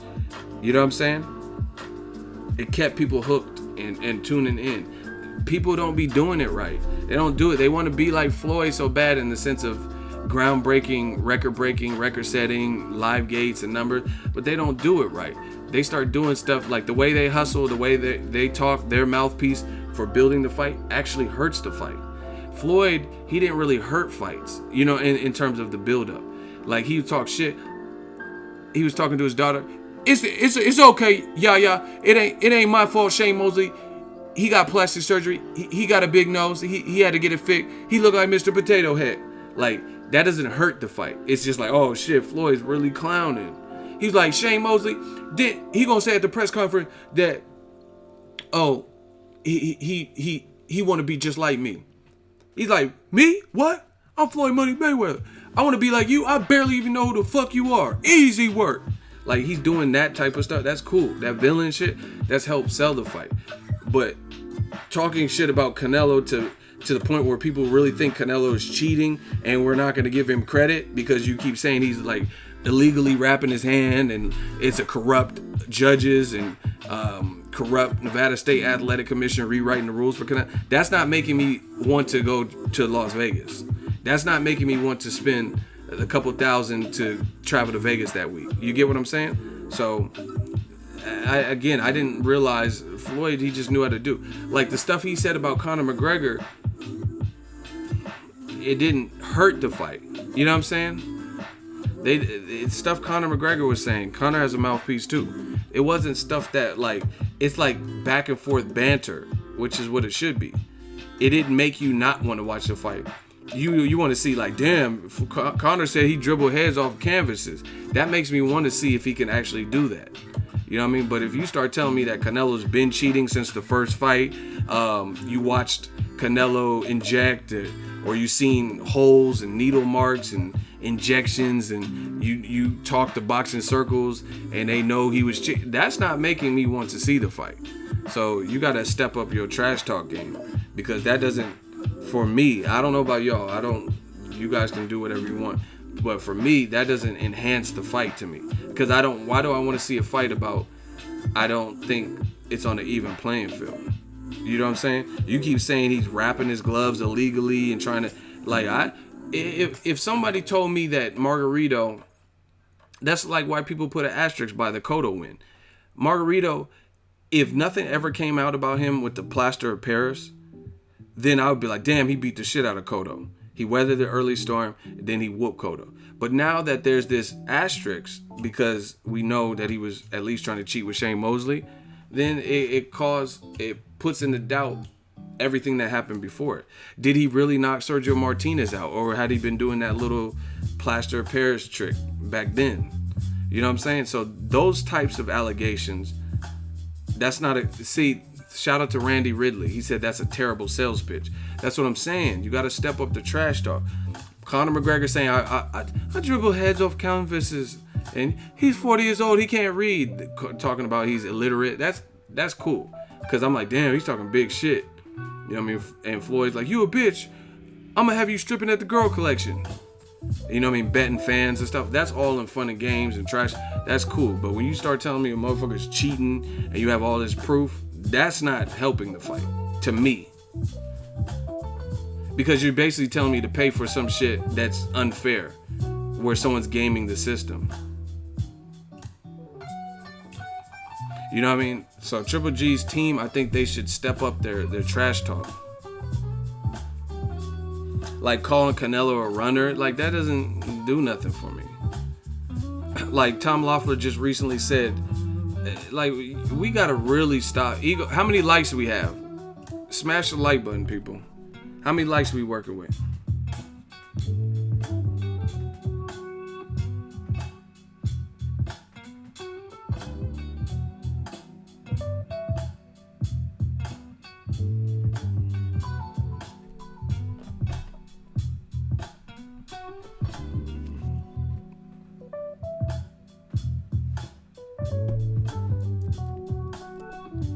Damn, is there a delay?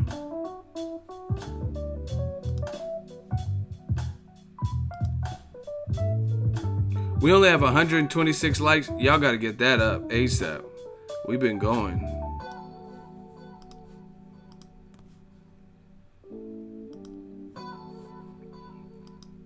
Y'all got to smash that like button, man.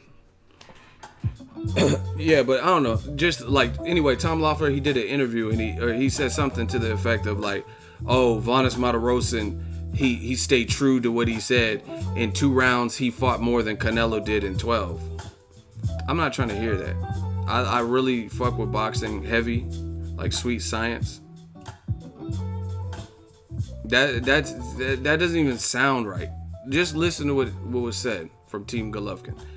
He said that Vanes Matarosin in 2 rounds. This is what I'm saying. You got to step up the trash talk, because these aren't things that are making me want to purchase the rematch. Like let's say I go to cover it, that's one thing. But I'm talking about if I'm not covering it. You know what I mean? As a fan, how does that make me want to buy the fight? You're telling me that a 154-pounder off a 2-year layoff and a loss to Erislandy Lara, all factual, he fought more in 2 rounds than Canelo fought in 12. So why the fuck would I want to buy the rematch if you're telling me Canelo's gonna run and all this extra shit, and that Vaughn is a 154 pounder who didn't acclimate, coming off a year layoff. This, you get what I'm saying? That doesn't encourage me to want to buy as a consumer. That doesn't make, but see, this is what I'm saying. Not, again, it's the gift of gab. Like, I never really understood. I can tell you what I know. I'm not trying to toot my own horn, but if you listen to it, not everyone can do what I do. Like, you know what I mean? MC the crowd, have an audience, have a YouTube channel where people feel you, fuck with you, see you in person, conduct interviews. Like, it's not as easy as you may think. You get what I'm saying? You have to actually be able to finesse. You know what I mean? Like, when you're doing an interview, I see people and they be stuttering and getting cursed out by the fighters. It's not as easy as you think. And it's the same that goes with like trash talking and building up the fights. Conor McGregor, Adrian, Broner, Floyd, they've mastered that entertainment side. Whether you hate them or you love them or whatever, they know how to say certain things to spark up headlines. Team Triple G, they should work on that, because if you're gonna trash talk, that's cool. I'm good. I like trash talk. But their trash talk is actually, in my opinion, things that kind of hurt the fight. You keep telling me Canelo's a cheater in a multitude of ways. You know what I mean? That doesn't really make me like, I gotta see this fight. Now that's making me want to move on to the next fight. Give Jacobs a rematch. Give Derevyanchenko a shot. Give Charlo his mandatory. Give Boo Boo a shot. But you keep telling me he's cheating. Fight one of these non-cheaters. How about that? Right? You talking about Vanes Martirosyan ran. That's what I'm saying. Not everyone has the gift of gab. Like, not everyone has a mouthpiece like this that they could do it. You telling me that Vanes Martirosyan, off a 2-year layoff, he fought more in 2 rounds than Canelo. So why do I want to see the Canelo rematch? That doesn't build the excitement for me. And that's all. And to me, it sounds crazy because Canelo didn't get knocked the fuck out, but Vanes Martirosyan did. So that's again, it's a silly statement. Oh, Vanes fought more in 2 rounds. Yeah, you're happy because he fought the style of fight that makes Triple G look good, and where Triple G was able to get an actual KO, not a TKO, but an actual legit KO and an early KO. But Daniel Jacobs wasn't there for that. He wasn't there just, come on, Triple G, come on, knock. You know what I mean? Canelo wasn't just gonna stand in front of you. Come on, put him up. Nobody's trying to fight like that. That doesn't even. That's why I hate all this running talk. Listen, you got to fight how you want to fight, and whatever gives you. If you're Ruslan and you just got to walk through some Matisse heat or Bradley's punches or whatever to try to hurt them, then that's what you got to do. But nobody's out here trying to fight Golovkin's fight. Golovkin's not out here trying to fight in the exact way that gives Canelo the advantage. So statements like that, it doesn't even make sense to me. Vanes fought more in 2 rounds than Canelo. Yeah, but Canelo arguably beat Triple G, no matter, depending on who you ask, and most importantly, he didn't get knocked the fuck out. So who would you rather be? You'd rather be the person with a draw, even if it's controversial, that never got touched canvas, never got knocked crazy into the ropes and was falling around all drunk, and never got knocked out, or you'd rather be Vanes Martirosyan, who like had a face plant and couldn't get up at a 10 count. Do you get what I'm saying? Like, it just stopped. It's just like when people try to clown Floyd for clinching when Mosley rocked him. That's what you're supposed to do. Duh. Fuck, you gonna Mosley melts you with a smooth ass fast right after he just knocked out Margarito, and he's like trying to get jittery and trying to get you off and trying to hit you with some more heat, and he did hit you with more heat. You want him to, come on. That's how people get knocked out. Y'all got to respect the sweet science. You know what I mean? Like, it just sounds stupid for anyone to expect, oh, Floyd grab like a bitch. You better grab, if you in that same predicament, you better grab like a bitch too. Otherwise, you'll end up like other people who don't grab like a bitch. And then they get fucking count. You know what I mean? It's boxing. You just see someone punch. It doesn't even matter if they're hitting you really clean. The ref seen that you were super hurt, and they just throwing extra punches in your head. You know what I mean? You're gonna get stopped. So yeah, I mean, I didn't understand that from Team Triple G either. Like the comparison to Vanes. Oh, Vanes fought more in 2. You're happy because Vanes fought in a way that gave Triple G the maximum chance to perform like he performed.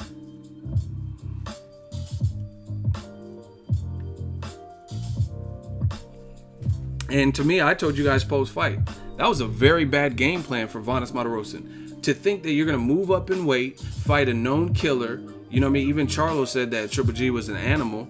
Fight a known killer, moving up to his division, and you've been on the couch for 2 years, and you're going to fight him on some machismo. Yeah, I'm going to give him Mexican style. That's foolish. You know what I mean? And I talked to Vanes, met him after the fight.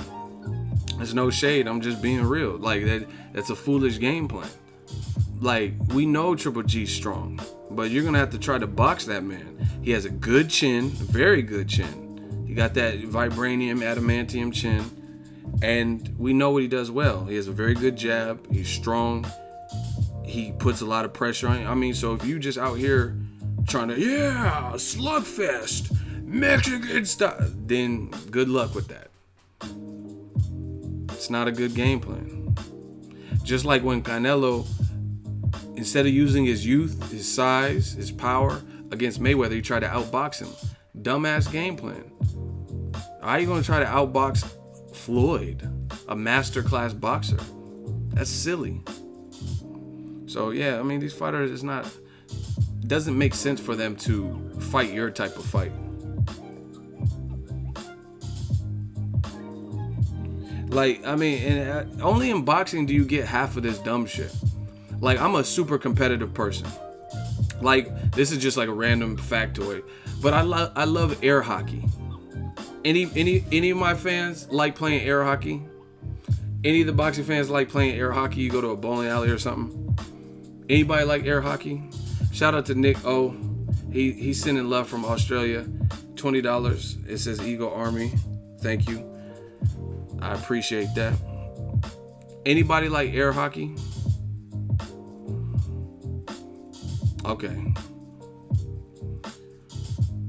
I just went over the super chat. It's from Australia. Shout out to Australia. Okay. So, I'm a competitive person. Even playing like something as simple as air hockey, I'm trying to beat you. So, you got the little plank, you know what I mean? That little chip, the little disc, little puck or whatever, right? And if I see you vulnerable, you know what I mean? I'm trying to gun it in there. That little puck, I'm trying to hit it hard as fuck to tink, tink, tink, you know what I'm saying? Or hit it against the wall and have it go in. That's the object. To get your puck, pause, this sounds really weird, but to get your puck to go in on their side and their goal, right? So my point being is, only in boxing do you have this stupid shit about, oh, he ran and he didn't fight my... Listen, if I'm playing air hockey, I'm going to try to defend my goal as best as I can. You know what I mean? I'm not going to just like be off to the side and then he can shoot it down the middle hella fast and I have no defense for that. You get what I'm saying? If I'm playing air hockey with you, just know I'm trying to end you. It's the first person to whatever, so many points. I'm trying to ping, ping, ping, ping. You know what I'm saying? I'm trying to hit it hard as fuck. Off the wall, ricocheting and shit. Like, I take that shit serious. I'm really trying to get you in some air hockey. You know what I mean? But only in boxing do you have stupid shit. Oh, he ran. Vanes put up their true fight. Yeah, but Vanes was also knocked out by a little bit after the national anthem. You know what I'm saying? Oh, say can't, like 5 minutes later, Vanes is out. You know what I'm saying? So it's like, who would you rather be? You rather be Canelo or Jacobs, or you rather be Vanes? Hey, I gave it my all, and I Mexican style, bro. Yeah, that's cool and all that, but you was also the person that didn't make it to the end.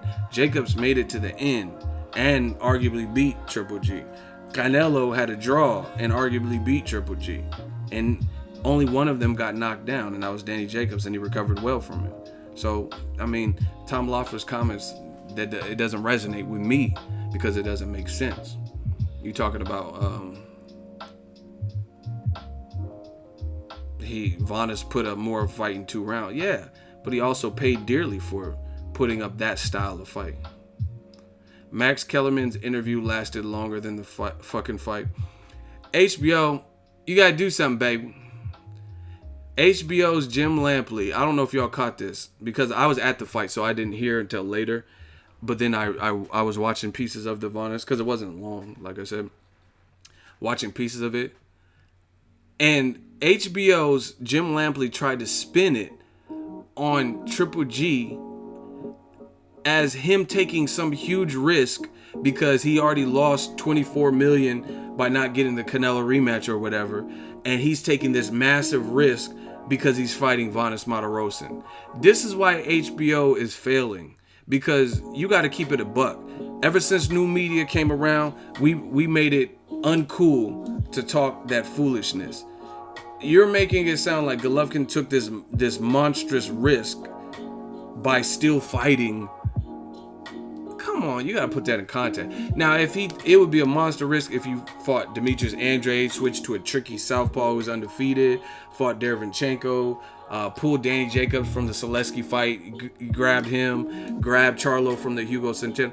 That I can understand that statement because that's a big risk. Because now you're potentially messing up your Canelo money to fight one of those guys or to satisfy a mandatory. But to really have HBO make it as if Golovkin took this massive risk where his money is really in danger with the Canelo situation by fighting Vanes Martirosyan, coming off a loss to Edeslani Lara, who just lost at 154 to Jared Hurd in a competitive fight.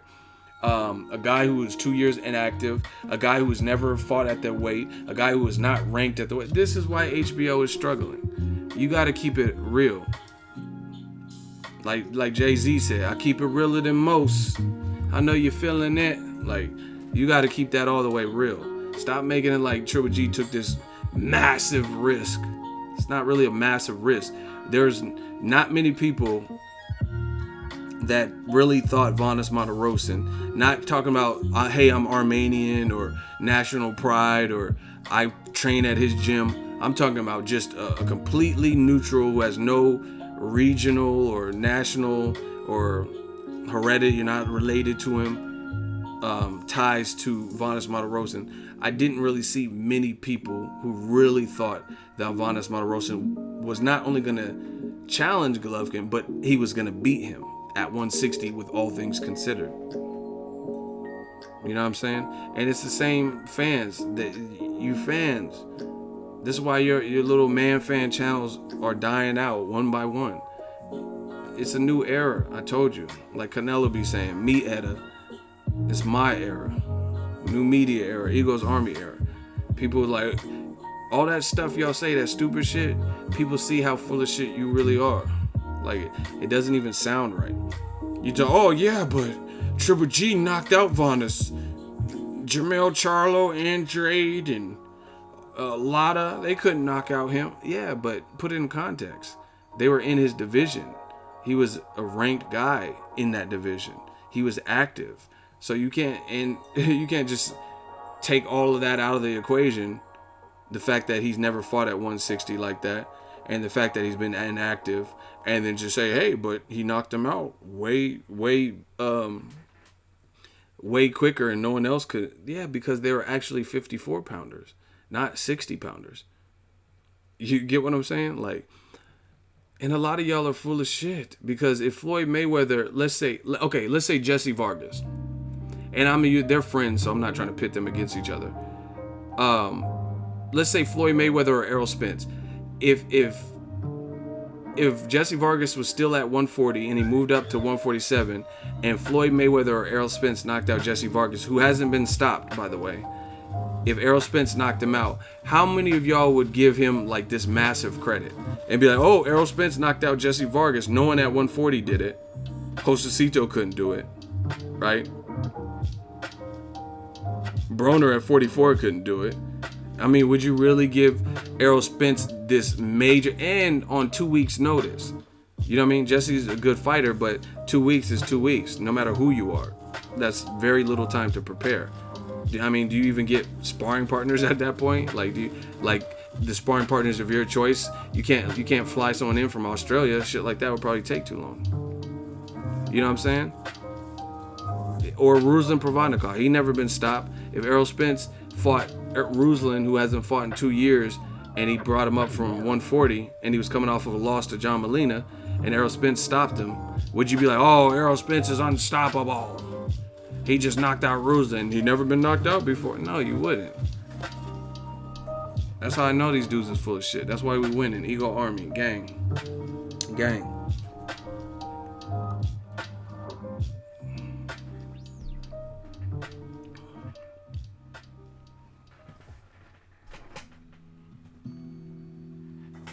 I know they wouldn't give him credit. But they'll give Golovkin credit for the same situation. And even if you say, oh, okay, that's Golovkin had to fight him, which is false because there's other guys lining up to fight Golovkin. But even if you said that and just like, hey, it was last minute play, and you just let it ride like that, then that would be one thing. But to jump out of your skin and act like you're just so impressed, Golovkin looked good. He looked sharp and he looked accurate. But again, that doesn't mean all that much when under the circumstances, because the same Golovkin didn't look like that versus Daniel Jacobs. The same Golovkin didn't look like that versus Canelo. So unless he's doing that to somebody who has momentum like Charlo or something like that, then it's really hard to put that in any type of like Oscar winning category. You know what I'm saying? People be saying, a lot of y'all full of shit. Like I said, people be saying Errol Spence is a weight bully. But Triple G fought Kell Brook coming from 147, 2 divisions up. Ishida coming from 54. Gabe Rosado coming from 54. Vadas coming off a loss, 2-year layoff, coming from 54. You know what I'm saying? So, like, stop it. Keep it all the way real.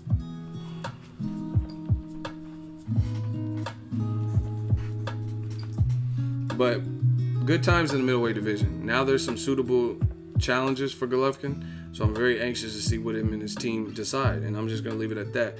As far as Joshua, hopefully they find the devil in the detail and all that extra shit.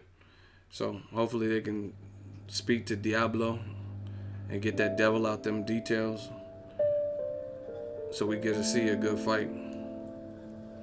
I don't think Wilder's next, unfortunately, though. I really don't. And as far as Eddie Hearn, like, some people are acting like Eddie Hearn had this groundbreaking deal. This is a good deal for Matchroom, 'cause, you know what I mean? If they get a lot of people to subscribe, that's more money for them. But that's not earth-shattering. Like, people, oh, Eddie Hearn's taking over the USA.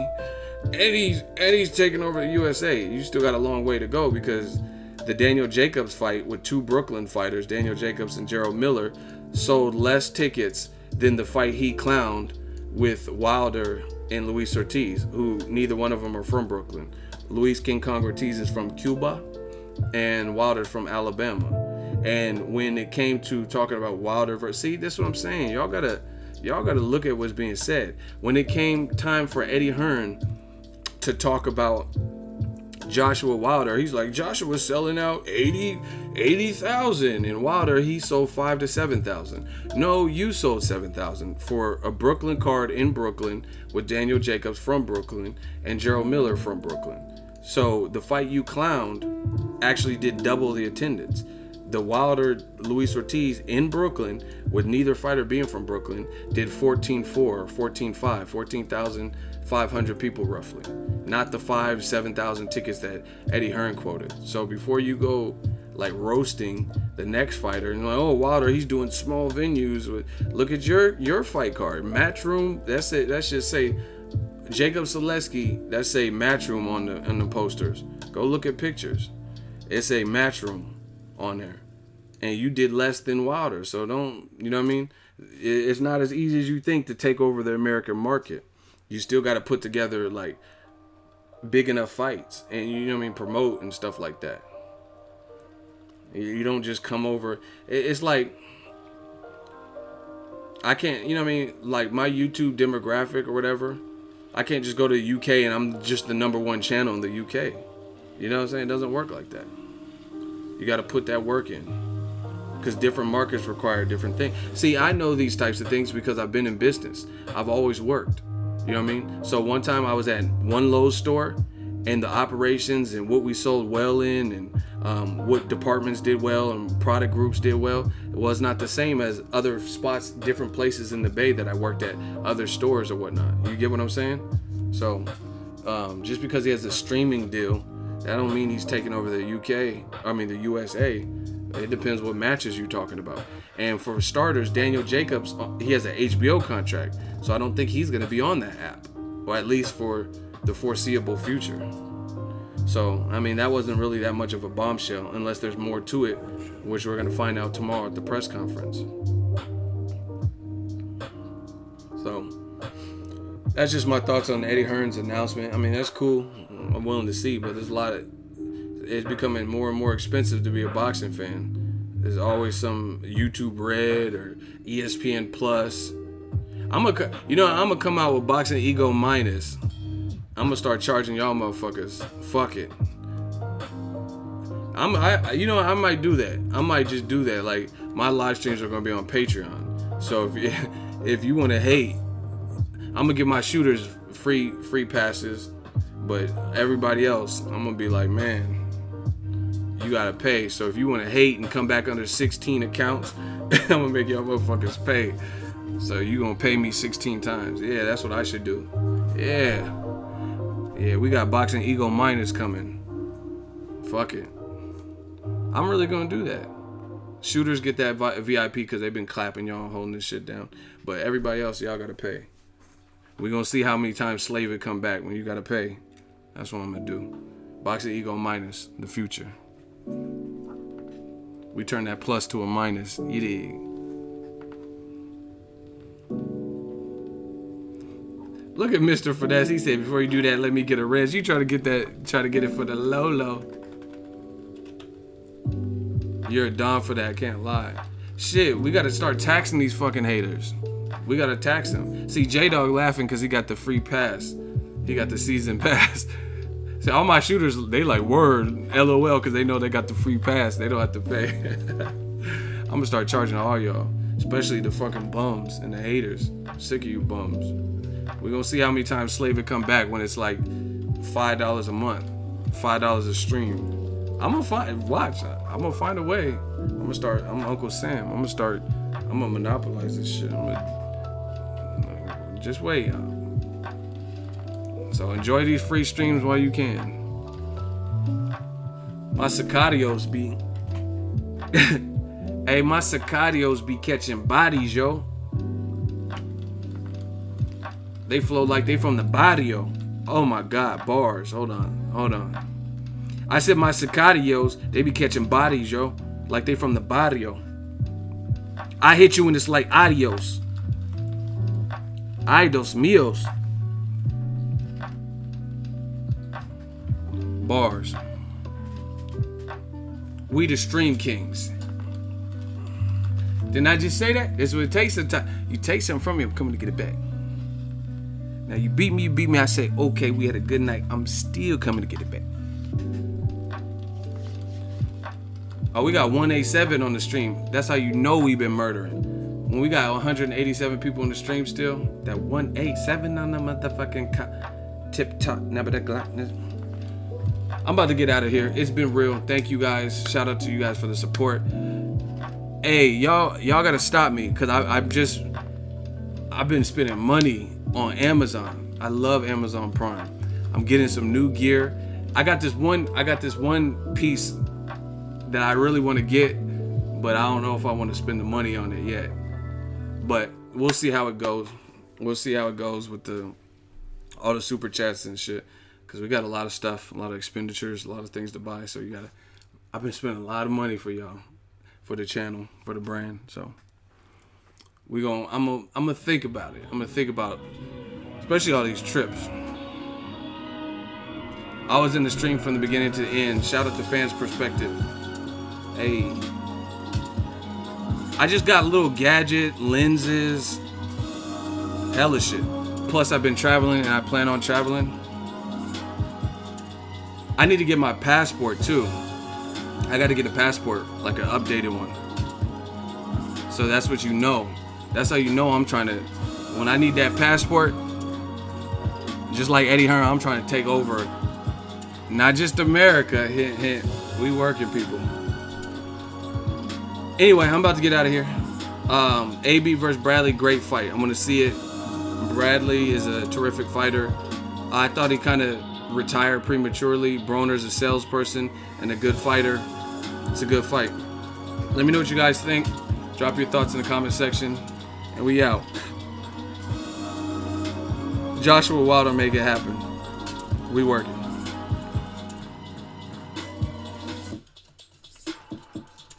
Ego, why you delete the AB kissing Tank video? I never made a video about it, so you lying.